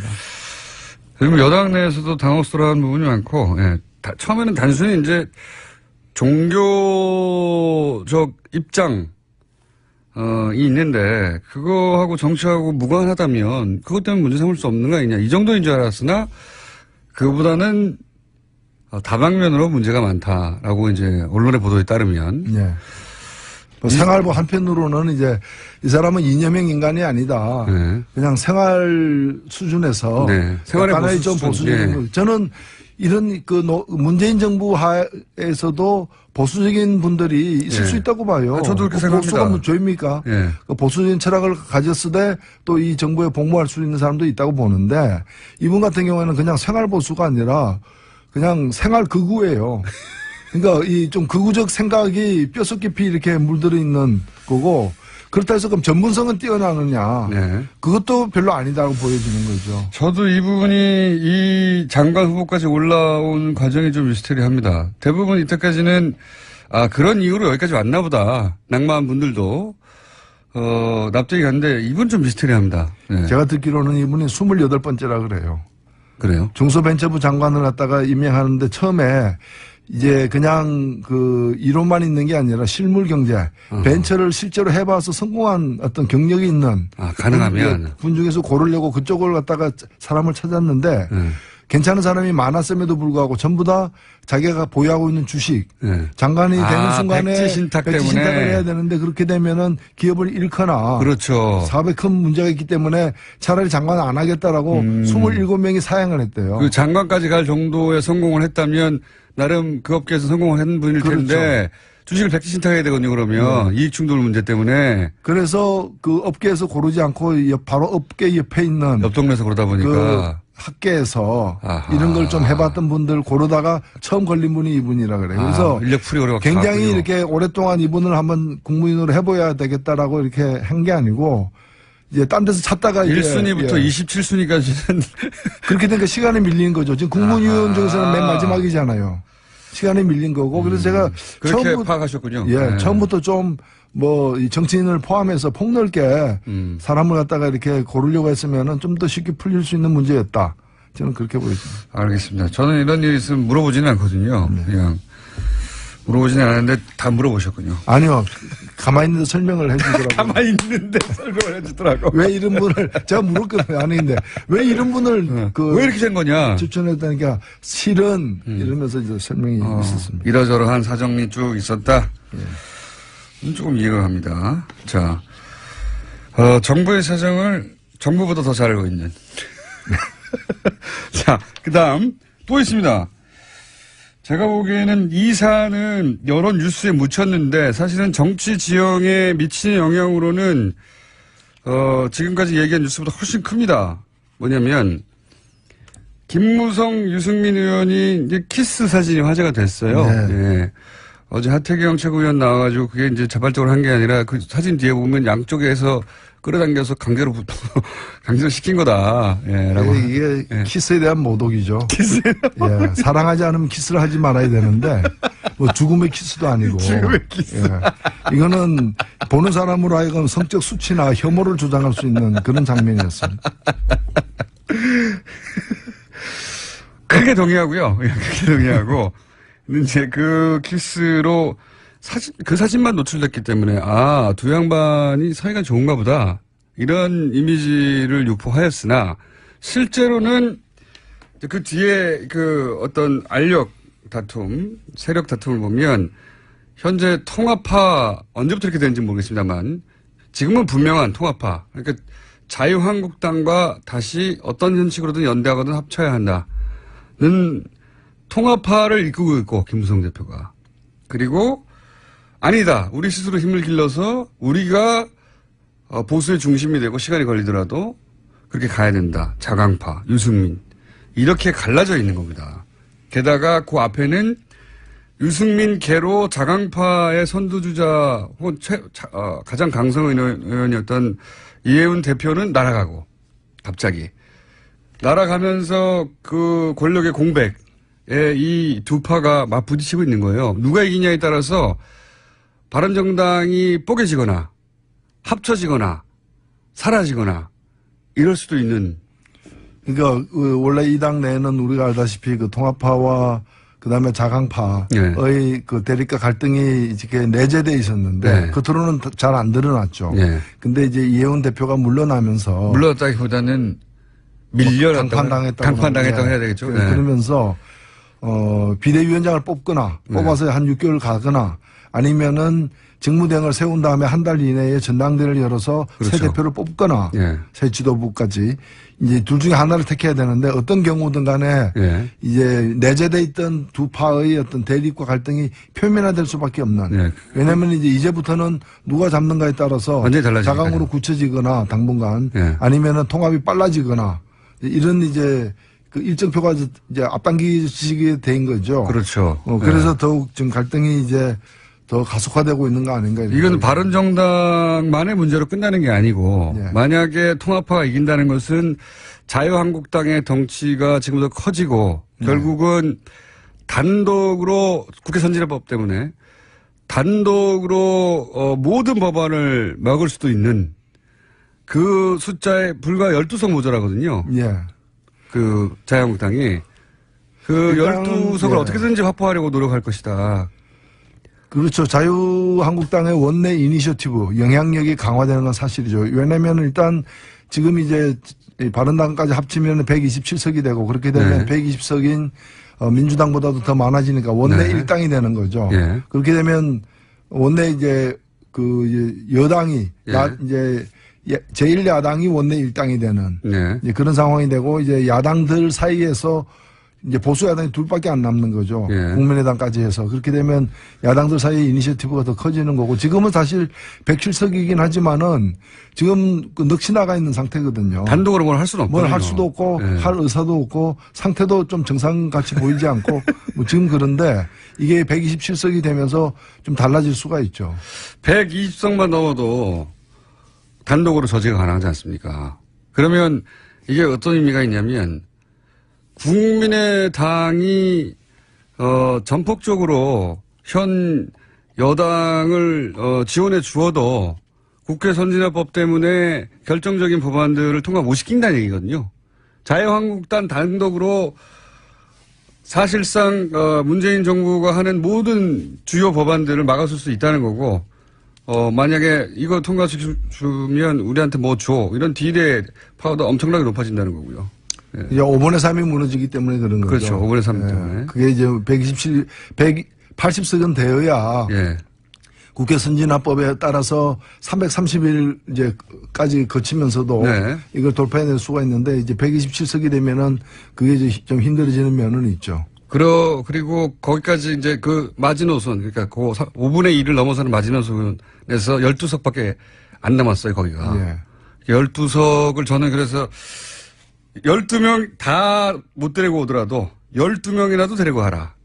혹은 만약에 그게 어렵다면 바른정당 안에 있더라도 최소한 12명은 항상 자유한국당과 보조를 맞추기 위한 주파수를 맞춘 어떤 맞추는 작업 그 작업을 하고 있을 것이다. 통합되더라도 20명이 다 간다는 보장은 없습니다. 저는 그렇게는 안 갈 거라고 보고요. 예. 일부 좀 많은 부분은 가겠지만은 다 오는 건 저희도 제가 보기에도 자유한국당은 불가능하다 보고 12명만 넘기면 된다고 제가 보기에는 프로젝트를 또 그런 면이 또 있어요. 이게 뭐 사실은 큰 문제는 아닌데 이 조건이 박근혜 그 출당 플러스 뭐 7, 8명의 친박 의원들 정리인데 그렇게 되면 그 부분들이 무소속으로 이게 가고 자유한국당 정원에서는 빠지게 되는 면은 있죠. 근데 저도 그럴 줄 알았더니 그 절충안으로 그 출당이 아니고 박근혜 전 대통령은 출당하는 건 의미가 없지 않습니까? 의원 의석수가 있는 것도 아니니까.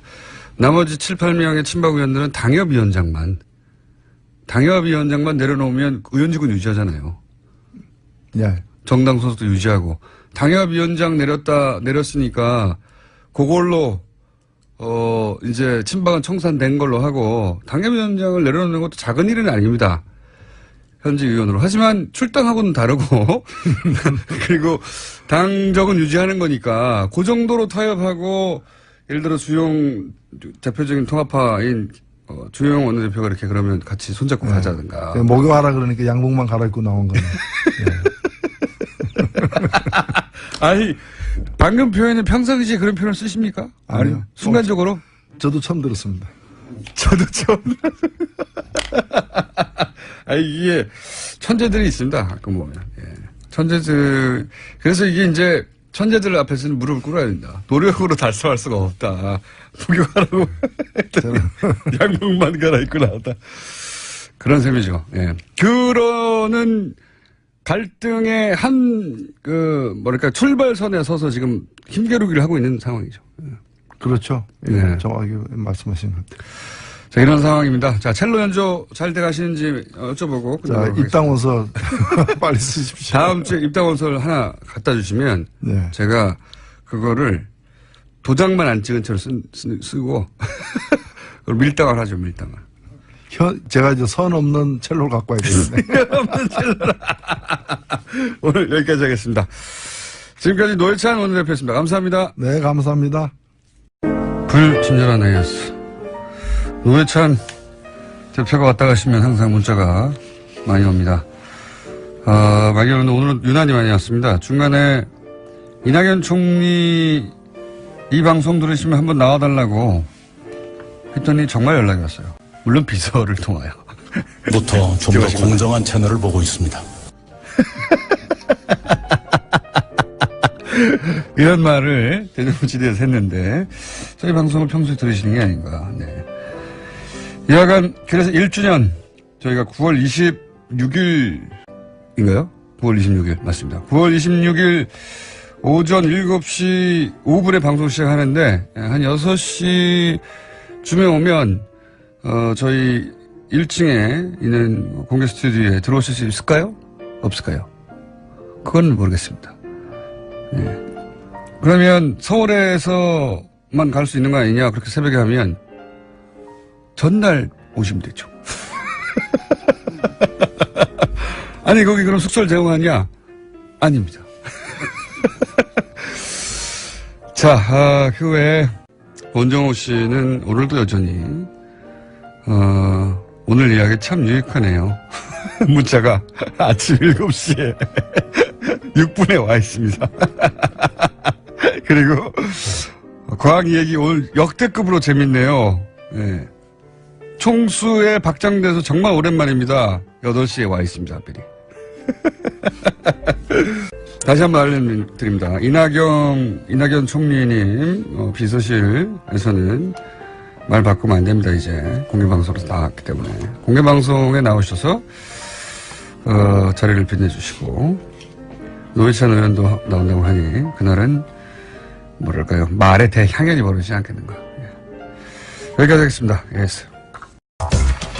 요즘 댓글 공작을 일삼고 있는 원정호 씨 나오셨습니다. 안녕하십니까? 예, 저 가상 청취 문자의 존재감에 빛나는 원정호입니다.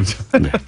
아마 인류 역사상 처음이 아닐까요? 이런 경우는? 방송을 듣지 않았는데 심지어는 본인이 방송하지 않는 날에도 방송을 잘 들었다는 문자가 오고 있어요. 지금 이거 있을 수 없는 일인데. 역사상 유례가 없는 사태다. 네. 자, 오늘의 주제는 그분들이 친구들입니까? 친척들입니까? 알바들입니까? 잘 모르는 분들입니다. 물론 제가 페이스북으로 요청을 하긴 하지만 페이스북으로 요청을 이제는 좀 트렌드가 돼서 스스로 이제 살아서 돌아가는 그런 것이 되지 않았나 생각이 되고요. 알겠습니다. 자, 오늘 주제가 뭡니까? 오늘 주제 말씀드리기 전에 요즘 제가 얼마 전에 창조과학 얘기를 했음에도 불구하고 계속 지구 6,000살 얘기가 그 워딩과 함께 화제가 되고 있잖아요. 여기에 대해서 서울대 장대익 교수님이 한마디를 인용하고 갈까 합니다. 알겠습니다. 내 나이가 과학적으로는 47살인데 신앙적으로는 2개월이라면 그건 말이 되느냐. 이게 모든 걸 함축하고 있는 얘기가 아닌가 전 생각을 하고. 네, 그 비유적으로. 네네. 그게 지구 나이가 6,000년에 불과하다면 그걸 이제 그대로 내 나이에 비교하면 내가 2개월이 됐다는 얘기다. 네. 그러니까 이런 식으로 얘기하면 우리가 받아들일 수 있느냐. 이제 이런 예를 드셔서 제가 굉장히 좋은 예라고 생각해 소개를 드렸고요. 오늘은 좀 비과학, 반과학. 본인이 했다고 그러지 그랬어요. 그럴 순 없죠. 또 비과학, 반과학 이런 얘기들이 계속 나오는 가운데 진짜 과학이 뭘 하는지를 좀 얘기를 드리려고 해요. 진짜 과학이. 네. 얼마 전에 제가 개기일식 갔다 왔지 않습니까? 이제 미국에 예, 계속 자랑을 하게 되는데 일생 몇 분이 같이 갔다고 그랬죠? 200명 가까이 갔었죠. 근데 저도 가고 싶었어요. 네. 그런 경험을 혼자 하는 것도 물론 기억에 남지만 그렇게 많은 사람들이 한꺼번에 보게 되면 그렇죠. 그 전체가 종합적으로 잊지 못할 기억이 되거든요. 정말. 상승작용이 또 있고요. 네. 또 나중에 좀 만나서 나누고 싶은 그런 느낌들도 있고. 이게 뭐 1년에 한 번 있는 것도 아니고 아마도 앞으로 죽을 때까지 다시 없을 기회니까. 있어도 가기가 힘들죠, 사실. 여러 가지로. 그 말이에요. 네. 어쨌든 자주 있기 때문에. 예, 몇백 명이 같이 가서 그걸 봤다는 건 부럽습니다. 그래서 이제 이게 자연이 만들어낸 우주쇼였다라고 한다면 이제 15일 내일 모레는 인간이 만들어낸 작은 우주쇼가 하나 펼쳐집니다. 뭡니까? 이게 이제 미국과 유럽이 보냈던 그 토성 탐사선 카시니호라고 지금 토성 궤도를 돌고 있는데 얘가 그랜드 피날레를 할 예정입니다. 그랜드 피날레라는 건 죽는다는 뜻이네요? 그런데요. 네. 요거의 의미에 대해서 좀 이따 설명을 드리고 네. 그 전에 이제 이 카시니가 뭔지부터 좀 약간 네. 얘기를 해야 될 것 같은데 카시니는 원래 카시니 하이언스라는 두 개의 이제 기체가 결합된 상태로 출발을 했어요. 우주선 두 개가 붙어서 예, 출발했다. 두 개가 붙어 출발했는데 1997년 10월에 나갔습니다. 저는 이런 얘기 할 때마다 부러운 게 말이죠. 그러니까 97년에 20년 전이거든요. 그렇죠. 20년 전에 지금 미국 네. 뭐 나사에서 쐈겠죠. 그다음에 두 개가 결합된 걸 보면 하나는 뭐 유럽 쪽 공무. 유럽 우주국입니다. ESA. 그러니까 거기서 20년 전에 토성에 보낼 탐사선을 보냈다는 거예요. 그렇죠. 이미 네. 우리가 독자적인 인공위성 기술을 아직도 못 가지고 있잖아요. 발사체 기술이 아직 부족해요. 예, 발사체 기술이. 네. 예. 그래서 사실은 정말. 뭐 저희가 잘 예로 드는 건데요. 네. 지지난 정권에서 썼던 22조 그 돈만 잘 사용했어도 네. 전 우주에 다 갈 수 있었다 우리는. 맞습니다. 네. 여기 22조 들어간 돈 세 발의 피입니다. 거기 비하면. 22조에 비하면 이건 말도 안 되는 말도 안 비용인데 되는 10분의 1 정도도 안 되는 충분히. 예. 그런 점이 더 아쉽죠. 어쨌든 이제 가서 만약에 지금 우리가 토성을 탐사하기 위해서 만약에 우주선을 쏜다. 어마어마한 우리 자체 뉴스가 되겠죠. 그렇죠. 근데 이 인류 역사로 보자면 20년 늦은 거예요. 그렇죠. 예. 그러니까 얼마나 뒤처져 있습니까? 그러는 사이에 우리 최근에 벌어졌던 돈 쓴 사례들을 보면, 예. 땅 파고 뭐, 강 파가지고 22조를 쓰고. 자, 다시 돌아와서요. 네. 그래서 이제 카신이라는 이름이 어디서 왔냐면 원래 이제 옛날에 몇백 년 전에 그 토성의 고리 사이에 틈이 있다는 사실을 발견한 이 조반니 도메니코 카신이라는 사람이 있어요. 사람 이름일 줄 알았어요. 딴 거고. 네. 그렇죠. 보통 이제 그렇게 하죠. 저 미국인들이나 유럽인들은. 그다음에 뒤에 붙은 하이언스는 우리는 어릴 때 호이겐스라고 이제 배웠어요. 호이겐스. 들어보신 적 있을 거예요. 예, 들어본 적은 네. 있습니다. 기억 안 납니다. 뭘 했는지. 그렇죠. 영어식 오래된 발음이었고. 사람인데. 네, 얘도 네. 옛날 사람인데 이 사람도 이제 요즘은 네덜란드 발음으로 바꿔서 이렇게 하위헌스라고 불러주는데 어허. 이분이 뭐냐면 토성의 가장 큰 위성인 타이탄을 발견한 사람이에요. 토성의 위성을 발견한 사람이다. 네. 그래서 예. 두 개를 붙여가지고 보낸 건데 호이겐스는 태양광 파동설을 최초로 주장했던 저걸로도 사람이라고. 굉장히 유명합니다. 예. 네. 근데 여기서는 이제 타이탄 발견한 게 되게 포인트였죠. 토성 탐사선이니까. 저희 둘째 PD가 네. 궁금했나 봐요. 예, 아는 척 그렇군요. 하느라고. 첫째 PD가 있네요. 저도 봤습니다. 예. 의미합니다. 지금 별로 중요하지 않아요, 그 얘기? 자, 어쨌든 쭉 7년을, 나가보시죠. 예, 예. 7년을 항해를 해서 2004년에 도착을 했고 예. 2004년에 도착해서 카시니는 거기서 13년 동안 토성 궤도를 돈 겁니다. 계속 지금까지 13년이나. 계속 사진을 수십만 장 수백만 장의 사진을 찍고 예. 우리가 보는 그러니까 토성 근접 사진들 전부 그리고 다 카시니가 찍은 거죠. 그게 이제 띠가 얼음 덩어리다. 뭐 그런 이런 거 것들은 다 여기서 밝혀지는 거죠. 카시니가 다 찍은 예. 거고요. 그럼 하위언스는 뭐랬냐? 네. 각자 임무가 있었던 건데 네. 하위언스는 이제 ESA에서 그 아까 말씀드린 저 하위언스가 발견했던 네. 타이탄을 탐사하기 위해서 보낸 거예요. ESA는 유럽 우주국이죠. 유럽 네. 우주국입니다. 그래서 하이원스는 가자마자 13년 동안 있지 않고 바로 그 다음에 2005년에 타이탄에 착륙을 합니다. 우리 이런 건 잘 모르죠. 착륙했다. 착륙했다는 뉴스를 들어본 거는 같습니다. 타이탄 착륙. 그렇죠. 네. 어쨌든 12년 전에 이미 아무 가물가물하지만. 네, 네. 12년 전에 이미 무인 탐사선이 타이탄에 착륙을 했던 거예요. 네. 뭐 때문에 착륙을 했냐면 여기에 바다가 있습니다. 타이탄에 표면에. 그래서 생명이 발견될지도 모른다. 뭐 이런 그렇죠. 식으로 간간히 나왔던 예상이죠. 꽤 나왔었는데, 네. 근데 이 바다가 물은 아니고요. 네. 메탄가스, 액체 메탄이에요. 액체 메탄. 탄화수소. 아하. 그러니까는 저 LPG 같은 거라고 보시면 돼요. LPG가 물 상태로 굉장히 추우니까 물 상태로 엄청나게 큰 바다와 호수를 이루고 있어요. LPG가 이제 지금 상온에서도 기체 상태인데 거기는 엄청나게 예. 차가우니까 영하 180도. 네. 네. 그러다 보니까 이제 액체 상태로 존재한다는 거죠. 그래서 그렇죠. 그게 물에 뒤집히는 것처럼 보이나 물이 아니라 액체 상태의 LPG 가스다. 이렇게 생각하면 되겠습니다. 액화 석유가스라고 그러는 네. 그런 비슷한 건데요. 어쨌든 간에 액체가 있으면 생명이 있을 가능성이 있다고 보기 때문에 요걸 이제 일단 하이원스가 근처에 내려가가지고 몇 시간 동안 사진을 열심히 찍어서 보냈습니다. 내려가는 과정에서 보냈고 그런 다음에는 이걸 바탕으로 뭘 하려고 그러냐면은 이제 나사에서 여기 바다에 뛰어들 잠수정을 보내려고 해요. 이게 과학이 하는 일입니다. 진짜 과학이. 야, 네. 대단하네요. 하긴 물에서만 생물이 산다는 보장이 있습니까? 일단 액체가 있으면 가능하다고 보고 있거든요. 에탄올에 최적화된 생물이 살 수도 있고, 그렇죠. 지구도 절대 살 수 없을 것 같은 아주 고온에 사는 무슨 분화구, 네, 심해 열수공이라고 하는. 네, 거기 사는 생명체도 여기는 못 살아 있는데 나왔잖아요. 나왔죠. 굉장히 많죠. 네, 그러니까 거꾸로 영하 100도 이하에서도 사는 생명체가 있을 수도 있죠. 그렇죠. 액체만 있으면 가능할 거다. 왜냐면 액체가 몸 안에서 이제 세포 사이에서 이제 교환을 하고 이런 역할을 할 수 있기 때문에 그래서 지금 계획하고 있는 게 어쨌든 가서 하이언스가 일단 한번 찍었고 물 안에 그 액체 LPG 안에 들어가서 잠수해가지고 속을 찍겠다. 그런 걸 하고 있습니다. 과학자들은. 이거 상상하기 힘드네요. 그러니까요. 거기까지 날아간다는 것도 상상하기 힘든데 거기 착륙해서 이제는 그 다음 단계로 액화 상태에 들어가 봐야 되겠다. 그 안에 진짜 뭐가 그렇죠. 있는지 겉만 봤는데 네. 야, 이걸 20년 전에 보내서 착륙했고 그런 정보를 한국은 안 날렸죠. 미국과 유럽에 날렸고 그 분석을 해서 다시 이제 추가 도전을 한다는 거잖아요. 네. 한편 카시니는 뭐라고 있냐면 네. 일단 토성고리 관측하는 일을 굉장히 많이 했고요. 아주 가까이 가서 토성고리가 어떻게 생겼고 구조가 어쩌고 이런 것들 사진을 굉장히 많이 찍어 보냈죠.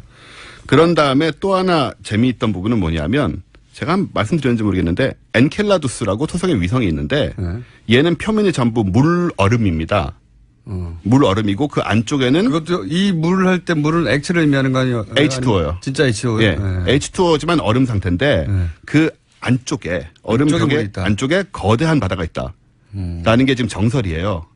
그러니까 두께가 10km씩 되는 바다가 10km를 뚫고 들어간다? 30km를 뚫고 들어가서 안에 보면 10km짜리 두께의 물이 또 있다. 액체 상태의 물 이거는 H2O. 그 안에 또 생명체가 있을 수도 있다. 이건 정말 가능성이 크죠. 그래서 카시니가 한 게 뭐냐면 이 주변을 계속 13년 동안 다녔으니까 엔켈라두스 사진도 많이 찍었을 거 아니에요. 어느 날 뭘 찍었냐면 이 얼음 틈이 깨져가지고 그 사이로 안에서 나온 소금기가 있는 얼음 분자들, 아주 작은 입자들이 300km씩 쏟아져 나오는 걸 찍은 겁니다. 카시니가.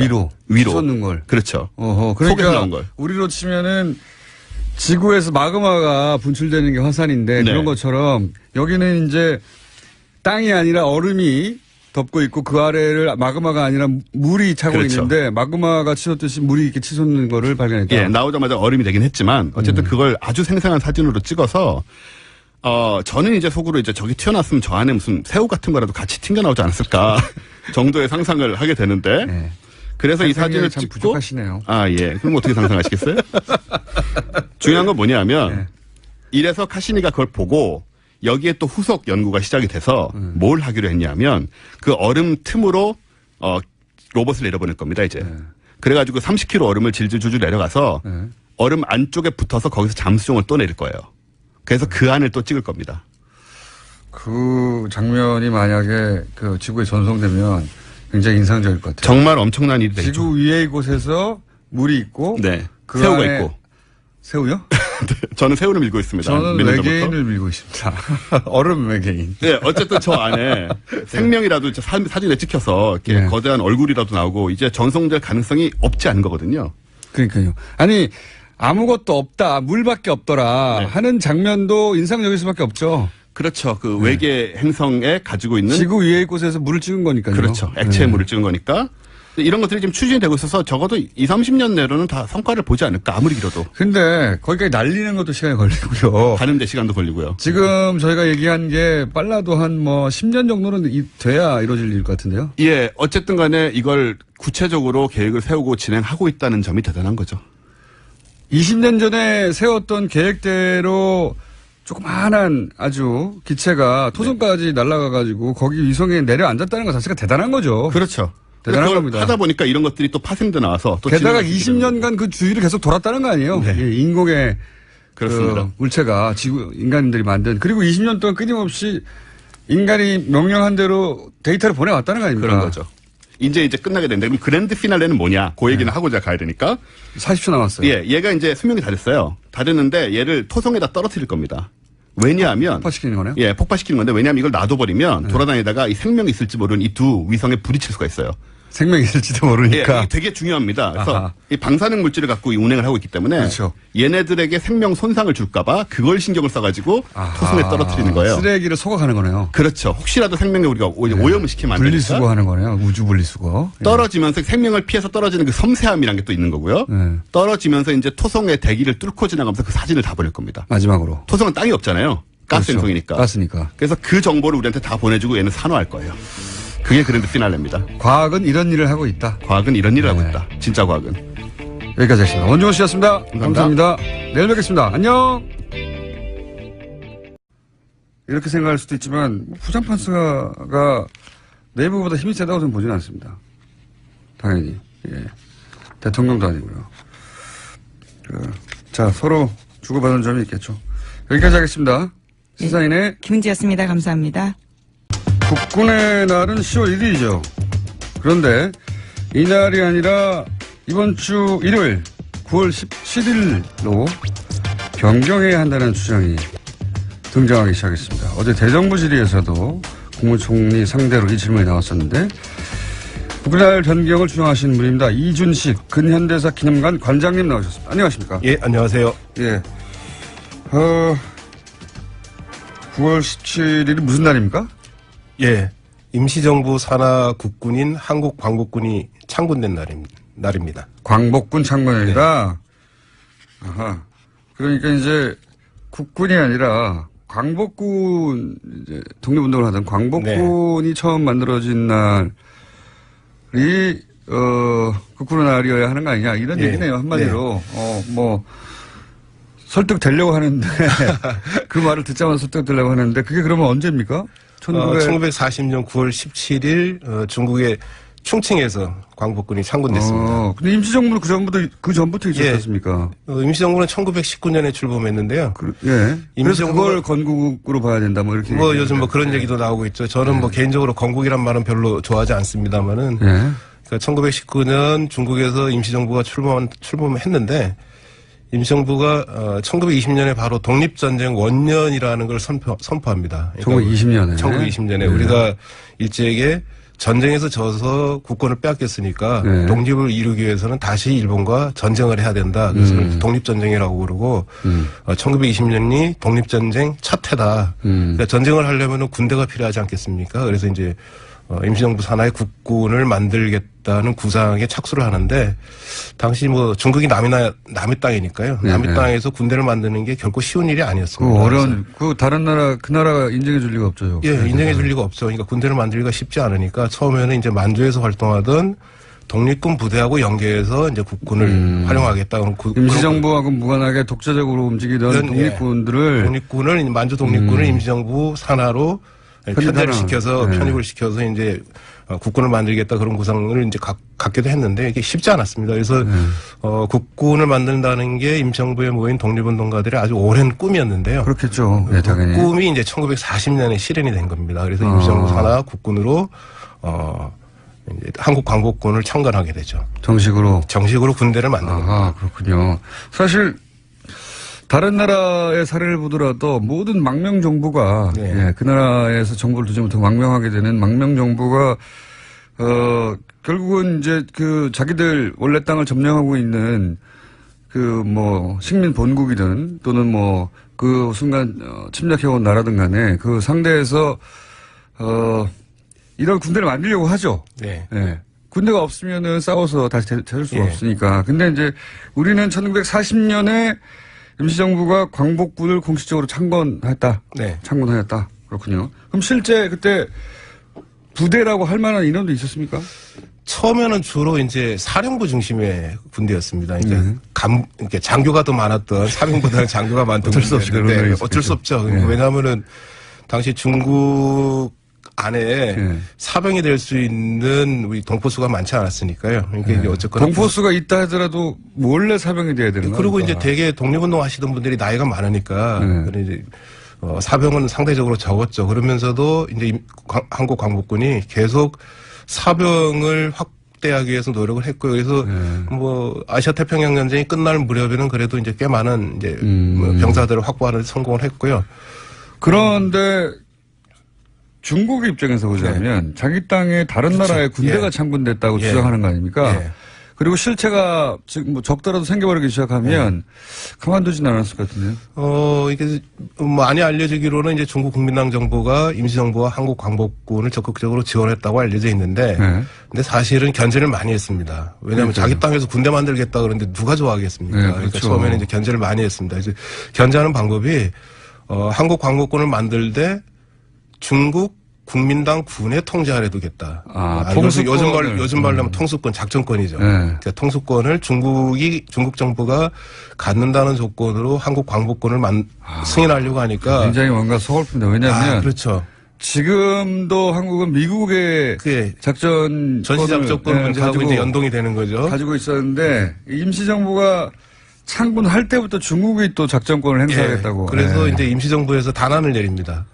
중국 국민당 정부의 승인이 없는 상태에서 광복군을 창군하는 거죠. 근데 창군을 했다고 하더라도 활동을 하려면 중국 국민당 정부의 지원을 받아야 되는데 중국 국민당 정부가 지원하기는커녕 계속 이제 견제를 하니까 방해를 하니까요. 할 수 없이 광복군의 통수권을 중국 국민당에게 넘겨줍니다.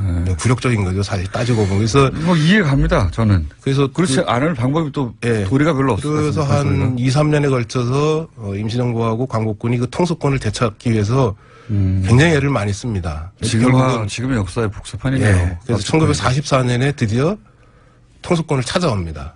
그래서 44년에 정말 임시정부의 국군으로 되는 거죠. 선배들이 훨씬 낫네요. 4년 만에 찾아왔습니다. 4년 만에 찾아왔으니까 굉장한 성과죠. 저는 지금 60몇 년 동안 못 찾고 있는데. 어쨌든, 지금, 우리 국군이 미군에게, 작전 통제권을 넘기고, 전자권을 넘기고 아직 되돌려받지 못하고 있는, 오리지널 버전이, 광복군 창군 때도 있었다. 그 한국 광복군이 의미가. 검사들은 피고인에게 유리한 증거들을 수사 목록에서 배제하는 등의 적극적 행위까지 가담을 하였는데 모두 면죄부를 받았습니다. 역사 안에서는 국민들의 판단에서는 유죄입니다. 안종택, 남기춘, 임철, 곽상도, 윤석만, 박경순 검사 등 관여 검사들은 모두 역사적으로 유죄입니다. 그러니까 그러한 문제 제기를 할 자격이 없다라는 취지의 이야기인 겁니다. 아니 그 유서대필 사건, 사건의 그 담당 검사 아니었냐? 당신은 곽상도 의원에게 그렇게 대받아친 거네요, 이게. 그렇죠. 사법부에 오욕의 역사가 있는데 그러한 참가자였다라는 취지의 지적인 거죠. 그러니까요. 평생 법을 하신 분한테 정치 검찰 혹은 뭐 유서대필 사건, 조작 사건으로 최종적으로 판정이 됐죠. 그 사건에 검사였던 분이 그런 말을 자격이 되느냐 이렇게 대받아친 겁니다. 그런데 이에 대해서 곽상도 의원이 발끈했는데요. 상대방이 어떤 일을 했는지도 모르면서 뭉뚱그려 얘기하면 안 된다면서 오히려 이재정 의원한테 무식한 게 자랑이 아니다라는 식으로 반박을 했습니다. 그러니까 자신은 한 달밖에 수사팀에 있지 않았기 때문에 그 사건에 대해서 잘 모른다라는 이야기인 건데요. 한 달밖에 없었기 때문에. 하지만 동료 의원한테 무식하다라는 이야기를 해서 논란이 되고 있습니다. 아니 뭐 무식하다고 하고 싸우는 건 전 좋아요. 좋은데 한 달을 있었다고 한다고 해도 그 사건으로부터 자유로울 수는 없죠. 어쨌든 저는 이거저거 다 떠나서 경륜이 부족하다는 지적은 군인하다가 바로 대통령 된 사람이 거기 3명이나 있어요. 그 뿌리가. 그거 하나만 가지고도 할 말이 없는 겁니다. 무슨 평생 정치하다가 대통령 된 사람들이 아니잖아요, 이분들이. 자, 하여튼 그렇게 그 청문회도 있고 또 지금 아주 국회가 바쁩니다. 정신없고. 대정부 질문도 있어가지고 질의도 있어서. 정치인들 발언이 많아요. 어제 대정부 질문에서는 또 김중로 국민의당 의원의 말이 논란이 됐는데요. 강경화 외교부 장관에게 은발을 두고 하얀 머리가 멋있다라고 이야기했습니다. 정작 정책에 대해서는 질문하지 않았는데 외교가 그렇게 잘 돼야 하는데 라는 이야기까지 했습니다. 그에 대해서 대정부 질문을 마무리하고 강 장관에게 다가가서 자신이 비하의 뜻은 없었다면서 사과하긴 했습니다. 전 뭐 비하의 뜻이 있었다고는 생각 들지 않아요. 근데 이제 칭찬을 어쨌든 했다가 다른 것도 그렇게 잘하지 자기 일도 이렇게 받침대로 쓴 거죠. 그걸로 가려고 징검다리로. 근데 이제 소재를 잘못 선택했네요. 소재를 칭찬의 소재를 외모로 삼은 거잖아요. 네. 강경화 장관은 저는 이거를 비하로 받아들이지는 않았을 것 같은데 여기에 불쾌함을 느끼는 여성들은 있겠죠. 그래서 이제 사과하라고 하니까 결국은 가서 사과했다는 얘기죠. 예, 또 이후에 당의 원내대변인 명으로요 또 사과를 또 하기도 했습니다. 논란이 돼서. 자, 뭐 그런 일도 있었습니다. 어제. 그리고 요즘 계속해서 안철수 대표도 한마디씩 하고 있지 않습니까? 예, 안철수 대표 이야기 여러 마디 하고 있죠. 지금 한마디가 아니라. 화제가 됐는데요. 강경화 외교부 장관을 비롯해서 4강 주재 한국 대사를 모두 교체해야 한다라는 주장을 펼쳤습니다. 헌법재판소장 임명동의안 부결이 나온 이후에 한 이야기인데요. 지금의 외교안보팀으로는 안 된다면서 강 장관보다 능력 있고 경험 있는 사람이 많은 만큼 모든 옵션을 고려해야 된다라고 이야기했습니다. 그렇게 말을 할 수 있죠. 근데 이제 최근에 안철수 대표의 발언을 보면 그런 상상을 많이 하시는 것 같아요. 예. 청와대가 노출이 많이 되지 않습니까? 그 이전보다 과거에는 청와대가 딱딱한 장면밖에 없다가 여러 가지 청와대 장면들이 이제 보도가 되면 저 자리가 내 자리인데 내가 저 자리에 앉아 있다면 이런 상상을 주무시기 시간에 아주 많이 하시는 것 같아요. 네. 그래서 자꾸 직접적으로 누구누구를 갈아치워라, 뭐 누구누구를 외교부 장관을 교체해야 한다. 구체적으로 외교부 장관이 뭐뭐뭐를 잘못했기 때문에 결정적으로는 말은 없어요. 네. 어쨌든 대표님, 안철수 대표님도 뭐 본인이 거의 대통령이 준하는 자리에 가 있다고 생각하시는 것 같기도 하고. 자, 또 있습니까? 네. 네, 어제 대정부 질문 내용 굉장히 많았는데요. 그중에 또 하나 말씀드리면요. 한 가지 정도면 더 하죠. 굉장히 예. 많았습니다. 예. 더불어민주당 김경엽 의원 같은 경우에는요. 어제 소개해드렸던 BBK 관련된 이야기를 대정부 질문에서 했습니다. BBK 관련해서 그것이 이명박 전 대통령의 차명 소유 아니냐라는 취지의 이야기인데요. 어제 뉴스로도 등장을 했었는데, 잠깐 얘기했었는데, BBK 관련해서 본격적인 기사는 어제 처음 나왔다고 봐야죠. 예. 뉴스 공장은 계속 걸어놨습니다. 예, 물론 시사인도 계속 썼습니다. 포털 메인에 이렇게 노출돼서 많은 분들이 본 것은, 그리고 또 대정부 질문에 나온 건 올해 들어 처음인 것 같은데, 근데 이 기사가 참 어려워요. 이거 좀 하고 넘어가야 되겠네요. 생소한 회사 이름도 많고, 그 회사들 간의 관계가 어떻게 됐다는 건지 잘 모르겠고, 그리고 뭐 돈이 여기서 절로 갔다는 그 의미가 뭔지, 돈이 입금만 됐다는 것만 가지고는 그게 어떤 의미인지 모르겠잖아요. 해설도 기사에 잘 없어요. 이 돈이 이렇게 갔다는 것은 무엇을 의미한다. BBK 사건이 그런 복잡성 때문에 그 실체가 제대로 알려지지 않은 측면이 여전히 많습니다, 사실은. 예. 근데 BBK 사건은 잘 알고 보면, 사기 사건의 모든 요소를 골고루 다 갖춘 교본과 같은 사건이에요. 예. 돈과 권력, 뭐, 거짓말, 배신, 은폐, 조작, 모든 게 한꺼번에. 안녕하세요, 김호준입니다. 지난 2010년, 개국은 김미화 씨는 KBS에 블랙리스트가 존재한다고 했다가, KBS에 의해 명예훼손 혐의로 고소를 당했죠. KBS는 블랙리스트가 존재하지 않는다는 사실을 법적으로 증명받기 위해 고소를 제기한다고 했었습니다. KBS는 또 누가 어떤 의도로 블랙리스트를 거론하고 이용하는지는 모르겠지만 그 행위를 당장 멈추라.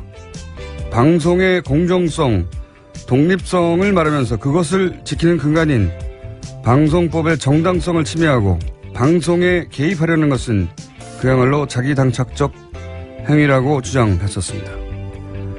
그러니까 있지도 않은 블랙리스트를 거론하는 것은 정치적 의도를 가지고 방송에 개입하는 것이라고 오히려 호통을 쳤던 거죠. 얼마나 그럴듯한 논리입니까? 이런 논리를 구사한 사람들, 배움은 전혀 부족하지 않은 사람들이라는 걸 알 수 있습니다. 이렇게 공부 많이 하고 큰 회사에 들어가 높은 자리까지 승진한 잘난 사람들이 부당한 권력에 가장 가까운 조력자였던 겁니다. 한 인생 살다가 잘 살다가 가기 위해 가장 필요한 건 그러니까 학벌이나 직위가 아닌 거죠.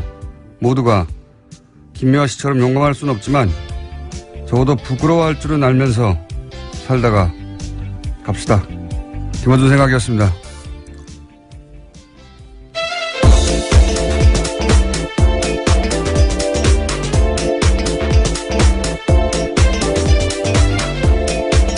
시사인의 김은지입니다. 네. KBS, 이게 거의 7, 8년 전인데, KBS가 김미아 씨 고소했던 게 이제, 그렇죠. 블랙리스트 없다고, 없는데 있다고 김미아 씨가 주장했다고 이제 고소한 거잖아요. 김미아 씨를 그때 굉장히 몰아붙였습니다. 저도 네. 기억이 나는데요. 그러면서 제가 지금 오프닝에서 했던 이야기들, 뭐, 굉장히 어렵고 현학적이고, 그 다음에 정정당당하며 우리는, 누가 정치적 의도 가지고 블랙리스트를 말하는가. 그들은 누군가. 막 이런 거 확 장황하게 썼어요. 성명도 내고, 보도자료도 내고. 읽으면서, 참 그럴듯하다. 제가 다시 읽어보면서. 이제 블랙리스트가 존재한다는 게 이제 나왔잖아요. 이런 글을 쓴 사람이 누군지 저는 궁금합니다. 이제. 예, 거꾸로. 예, 굉장히 공부 많이 하는 분이라고 느꼈거든요. 제가 읽으면서. 이런 글을 쓴 사람이 누군지, 이런 분들이 사실은 블랙리스트를 만들어내는 권력에 부역하는 거죠. 지금도 잘 먹고 잘 살 거라고 보는데. 하여튼 그런 생각이 들었습니다. 예. 블랙리스트의 존재를 찾아내는 게 다가 아닌 거죠. 예. 네, 그렇죠. 이제 수사가 시작되기도 했고요. 이 부당한 권력은 혼자서 살아갈 수 없거든요. 옆에서 꼭 조력자가 있어야 돼요. 예. 자, 오늘도 뉴스가 많습니다. 첫 번째 뉴스는요. 네, 어제 김명수 대법원장 후보자에 대한 인사청문회가 열렸습니다. 오늘까지 이어지는데요. 어제는 과거 인사청문회에서 주로 쟁점이 되던 재산, 병역, 표절 이러한 문제들이 전혀 제기되지 않았습니다. 대신에 자유한국당 의원들이 김 후보자의 경력과 경륜을 주로 문제 삼았습니다. 곽상도 의원 같은 경우에는 경험과 경륜이 부족한 분이 대법원장으로 들어가면 초보 운전자가 운전하는 것과 마찬가지다라고 주장했고요. 장제원 의원은 춘천경찰서장이 경찰 총수가 되고 육군준장이 육군참모총장을 하는 셈이라면서 이런 것들은 쿠데타 이후에나 있는 것이다라고 비난했습니다. 그러니까 이제 초점이 경험, 경륜이 부족하다 이런 거네요. 네, 평생 법관을 하신 분인데. 네, 그렇죠. 근데 이건 제가 보기에는 그 정당 뿌리가 군인 하다가 대통령 된 사람이 셋이나 되는, 그런 곳에서 할 말은 아니지 않습니까? 박정희, 전두환, 노태우 전부 다 뭐 평생 정치하다가 대통령 됐나요? 예. 군인 하다가 바로 대통령 되는 사람들인데, 예. 경력이 부족하다라는 지적도요, 굉장히 권위적인 발언입니다. 충분히 법관 생활을 오래 했던 사람에게 이런 식의 이야기를 할 수 없는 거죠. 아니, 평생 법관을 했죠. 예. 평생 법관을 했는데, 최근 9년간만 따져서, 예를 들어서 대법관이 못됐다 이거 아닙니까?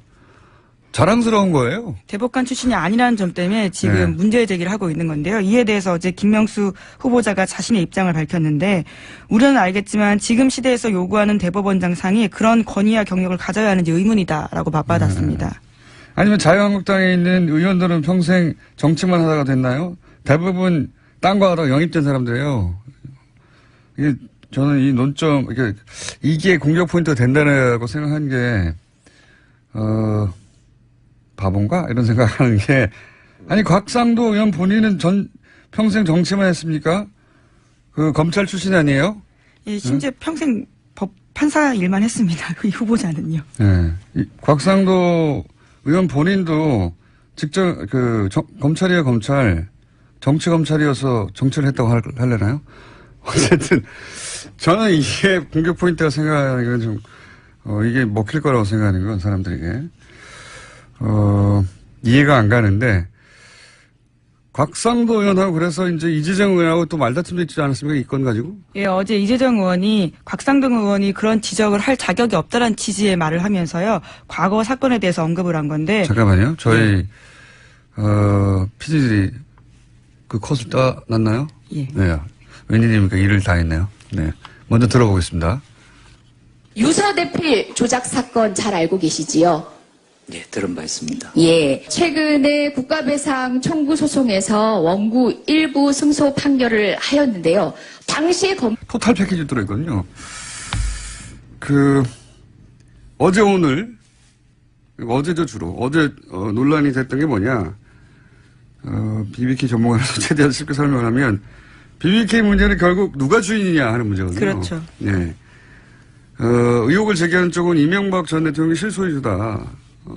것이고, 지금은 김경준 씨의 단독 범죄. 실제로 그걸로 모두 실형을 살았습니다. 네, 단독 범죄로 법적으로는 판결이 난 상태인데, 이제 의혹을 제기하는 쪽은 만약 이명박 전 대통령이 진짜 주인이면 김경준 씨에게 적용된 모든 범죄 혐의가 그대로, 아니죠. 더 무겁게 적용될 수 되어야 한다. 뭐 그런 건데, 어제 나온 문건을 간단하게 말해서 뭐냐, 이제, LKE 뱅크로부터, 여기서부터 사람들이 막혀요. LKE 뱅크라니. 갑자기 뭐냐, 이건. 거기서부터 50억, 정확하게는 49억 9,999만 5천 원. 예, 40억이 좀 넘는 금액입니다. 5천 원은 수수료, 그리고 50억을 하죠. 50억이 이명박 전 대통령 개인 계좌로 이체된 기록이 있다. 이거예요. 이게 어떤 의미냐. 김경준 씨가 당시에 내놓은 이면 계약서를 보면 그 돈은 BBK 주식을 LK뱅크에 넘기고 받은 주식 대금이에요. 이게 어떤 의미냐면 BBK 주식이 넘어가고 돈이 입금됐잖아요. 돈은 당연히 그 주식의 주인한테 가겠죠. 그런데 그 계좌가 이명박 전 대통령이니까 그러면 BBK 주인은 이명박이다. 3단론법입니다. 간단하게. 그렇죠? 주식을 넘기고 돈을 받았어요. 그럼 돈을 받은 사람이 그 주식의 주인이잖아요. 예, 그렇죠. 그 주식의 주인이 곧 회사의 주인이잖아요. 그러니까 이명박 전 대통령이 BBK 주인이다. 간단하게. 그런 얘기입니다. 그런 게 나왔다. 이명박 전 대통령이 BBK 주인이었구만. 그 주식 팔고 돈 받은 거 보니까. 이렇게 설명하면 그나마 쉬울래나요? 네, 그런데 어제 나온 내용은 2007년에 검찰이 그 내용을 알고도 뭉갠 게 아니냐라는 의혹이 나온 건데요. 네, 검찰은 그것에 대해서 부인했습니다. 부인했죠. 그리고 네. 거기서 더 들어가면 좀 복잡하게 구조를 이해해야 되는데 일단 어제 나온 주장의 핵심은 이거고요. 그러면 LK뱅크가 뭐냐? 이것도 알아야 되잖아요. 오늘 여기까지만 30분 더 넘어가죠. 예. 왜냐하면 한 번에 안 들으면 잊어버려요. 이명박 전 대통령은 당시 정치 재개하면서 인터넷 종합 금융회사를 세우려고 했던 겁니다. 그리고 여기에 지주회사, 투자자문회사, 그리고 은행을 만들려고 했어요. 투자자문회사가 BBK이고, 인터넷 은행이 이뱅크 증권중개, EBK라는 거고, 잊어버려도 됩니다, 지금은. 그것의 지주회사가 LK뱅크예요. 이 세 회사가, 이름 벌써 여기서 복잡하게 네, 회사가 너무 많이 나오는데요. 너무 많이 나오죠. 예. 세 회사인데 사실 다 같은 회사입니다. 왜 같은 회사냐? 사무실도 같고, 사무용품도 다 같은 계좌로 구매했고, 여기 있던 돈이 거기로, 저기 있던 돈이 여기로, 이렇게 쌈짓돈처럼 왔다 갔다 했고, 그러니까 BBK가 이명박 전 대통령 소이면 다른 회사들도 전부 다 이명박 전 대통령 회사인 거예요. 이 구조가. 그래서 간단하게 줄이면, LKE뱅크는 BBK 지주회사 구조지만 실제로는 같은 회사. 그러니까 이름을 구분할 필요가 없어지는 겁니다. 다 같은 회사예요, 실제로는. 예. 여기까지만 뒤돌아가죠. 이름에 현혹되지 마라. 다 같은 회사다. 예. 한 번에 너무 많이 못 알았기 때문에. 자. 예, 대정부 질문 이야기를 하다가 여기까지 갔는데요. 너무 멀리 왔네요. 예, 네. 대정부 질문 이야기 조금 더 말씀드리면 또 이낙연 국무총리가 이번에 대정부 질문에서 떠오르는 인물이 됐습니다. 굉장히 핫합니다. 예, 네. 야당 의원들이 여러 번 말문이 막혔는데요. 네. 통상 대정부 질문에서는 의원들이 더 집중을 받는데 이번에는 이낙연 총리가 존재감을 보였습니다. 보통은 이제 정부 부처, 장관이나 총리가 곤욕을 치르는 장면이 이제 화제가 되죠. 근데 그저께부터 이낙연 총리가 야당 의원들 대받아치는 멘트들이 크게 화제가 되고 있습니다. 이미 인터넷에 많이 유포됐고 포털에도 나왔는데, 그제 어제 나왔던 것 중에 못 들으신 분을 위해서 대표적인 컷 한두 개 저희가, 들려드리겠습니다. 총리께서는 지금 수십조씩이나 퍼붓고 있는 복지 예산을 늘릴 때라고 생각하십니까? 안보 예산을 늘릴 때라고 생각하십니까? 안보 예산도 필요한 건 늘려야 되겠죠. 그리고 그 복지 예산 늘어난 것은 대부분 지난 대선 때 모든 정당들이 공통으로 공약했던 사항들이 먼저 이행되고 있다는 말씀을 드립니다. 예, 총리 들어가십시오. 최근에 MBC, KBS 불공정 보도 보신 적 있습니까? 어떤 보도입니까? KBS나 MBC에서 불공정한 보도를 한 거 혹시 기억나시거나 본 게 있습니까? 잘 안 봅니다. 네. 안 보십니까? 네. 꽤 오래전부터 좀 더 공정한 채널을 보고 있습니다. 아주 답변이 촌철살인이에요. 그 속에. 예, 첫 번째 이야기는 바른정당의 김무성 의원의 질문이었고요. 두 번째는 자유한국당의 박대출 의원의 질문이었습니다. 지금 복지가 중요하냐, 안보가 중요하냐, 복지에서 너무 많이 쓰는 거 아니냐 그랬더니 그거 다 공약에 있는 것 중에 같이 공통적인 것만 하고 다 공약을 내세웠던 거라는 거죠. 예, 김무성 의원의 대답이 더 재미있습니다. 네. 들어가라고 이야기하거든요. 네, 그렇군요. 들어가십시오. 예, 그게 더 재밌었고. 그리고 KBS, MBC 불공정 보도를 하는데 뭐가 불공정 보도냐. 그러면 뭐라도 하나 예를 들면 그걸 가지고 그게 왜 불공정이냐 이렇게 공격하려고 이제 프레임을 짜왔죠. 근데 안 봤습니다. 안 봤습니다. 보다 공정한 방송을 오래전부터 보고 있습니다. 네. 그 외에도 아주 많습니다. 네. 이게 이제 들려드린 거는 화제가 되기 시작한 그저께. 네, 그렇죠. 네, 발언들이고, 어제도 화제가 된 발언들이 많은데, 오늘 시간이 별로 없네요. 예. 그건 저희가 또 내일 모아서 한번 들려드릴까요? 뭐가 더 있다고 지금 저희 PD들이 자기들이 일 잘했다 이거죠. 예, 고생을 많이 하십니다. 아침마다 얼마나 고생하시는지 내가 늘 보는데요. 그럼 하나만 더. 예. 저렇게 자기들이 잘했다고 막 팔을 흔들고 빨리 틀어야 된다고 하는 경우는 거의 없거든요. 보통. 어제도 화제가 됐으니까요. 네, 눈 감고 자고 있기 때문에 보통 방송 시작되면. 자, 번개도 잘 안 나오고. 자, 그러면 어제 화제가 된 거, 한두 토막 들려드리겠습니다. 9월 4일 우리 정부는 한미 두 정상이 전화 통화해서 미사일 탄두, 방금 말씀하신 중량 해제에 합의했다고 발표했습니다. 그러나 백악관은 한국 정부가 미국산 첨단 무기를 대량 구매하는 것을 승인했다. 이렇게 발표했습니다. 우리 정부는 왜 이 사실을 숨깁니까? 모든 것을 공개하고 소통한다는 문재인 정부가 이래서 되겠습니까? 그 당시에 두 정상의 통화에서 합의된 것은 삼축 체계의 조기 구축을 포함한 국방력 강화의 필요성에 대해서 원칙적인 합의를 했습니다. 구체적인 무기 구매에 대해서는 언급이 없었습니다. 박 의원님께서 한국 청와대보다 미국 백악관을 더 신뢰하지는 않으시려고. 그렇습니다. 저는 지금까지 백악관 발표가 다 맞는 거예요. 네. 자. 박지원 의원의 질문에 이낙연 국무총리가 대답하는 내용이었습니다. 네, 굉장히 많이 준비한 줄 알았더니 또 PD가 겨우 하나 준비했어. 여러 개 준비하신 걸 알고 있습니다. 자, 하여튼 정치권에서 이렇게 대정부 질의하고 그리고 청문회 하는 게 과거에는 이렇게까지 조명을 받지는 않았어요. 그런데 이제 공방도 재미있고 그 안에 이제 해악도 좀 있고 그리고 쟁점들도 등장해서 이런 대정부 질의 혹은 반박 또는 뭐 주고받는 공방들이 꽤 화제가 되고 있어서 좀 재밌는 현상입니다. 그리고 총리가 스타가 되는 경우는 잘 없거든요.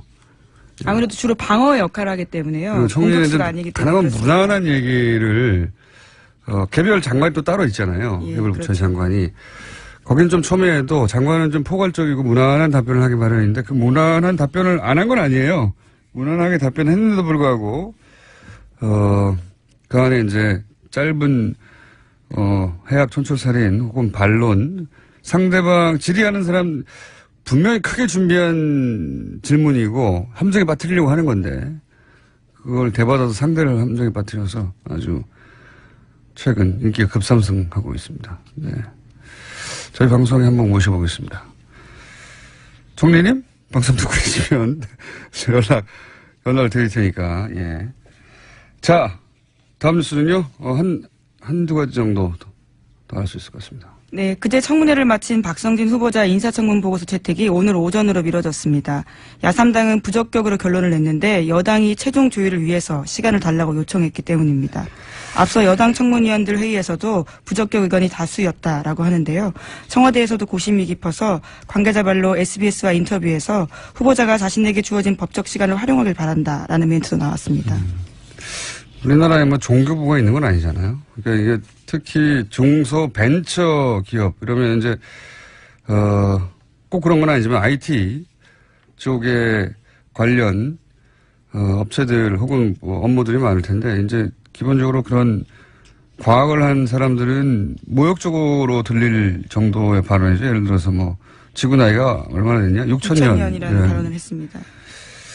제가 보기에는 이분이 과연 여당 내에서 지지를 받겠는가. 다른 부처는 또 모르겠습니다만 우리 장관인데요.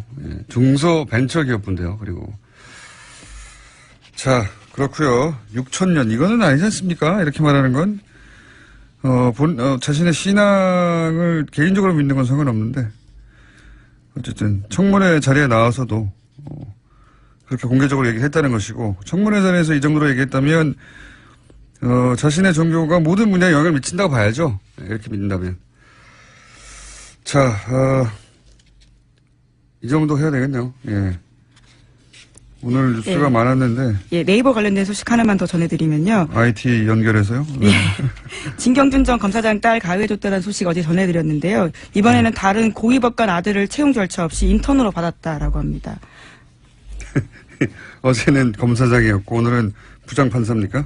예, 고위법관의 자식인데요. 인턴을 공개 채용한 적이 없는데 그 자식만 따로 특별 취업을 해줬다라는 겁니다. 그러니까 이게 소위 이제 어제도 잠깐 얘기했지만 이렇게 대한민국의 대표적인 IT 기업에 인턴 경력이 있다는 것은 유학을 가거나 할 때 보통 이제 해외에서는 그런 거 요구하잖아요. 예, 경력으로 공부만 열심히 했다는 걸로 대학 입학이 잘 되는 게 아니거든요. 해외 명문 대학들은.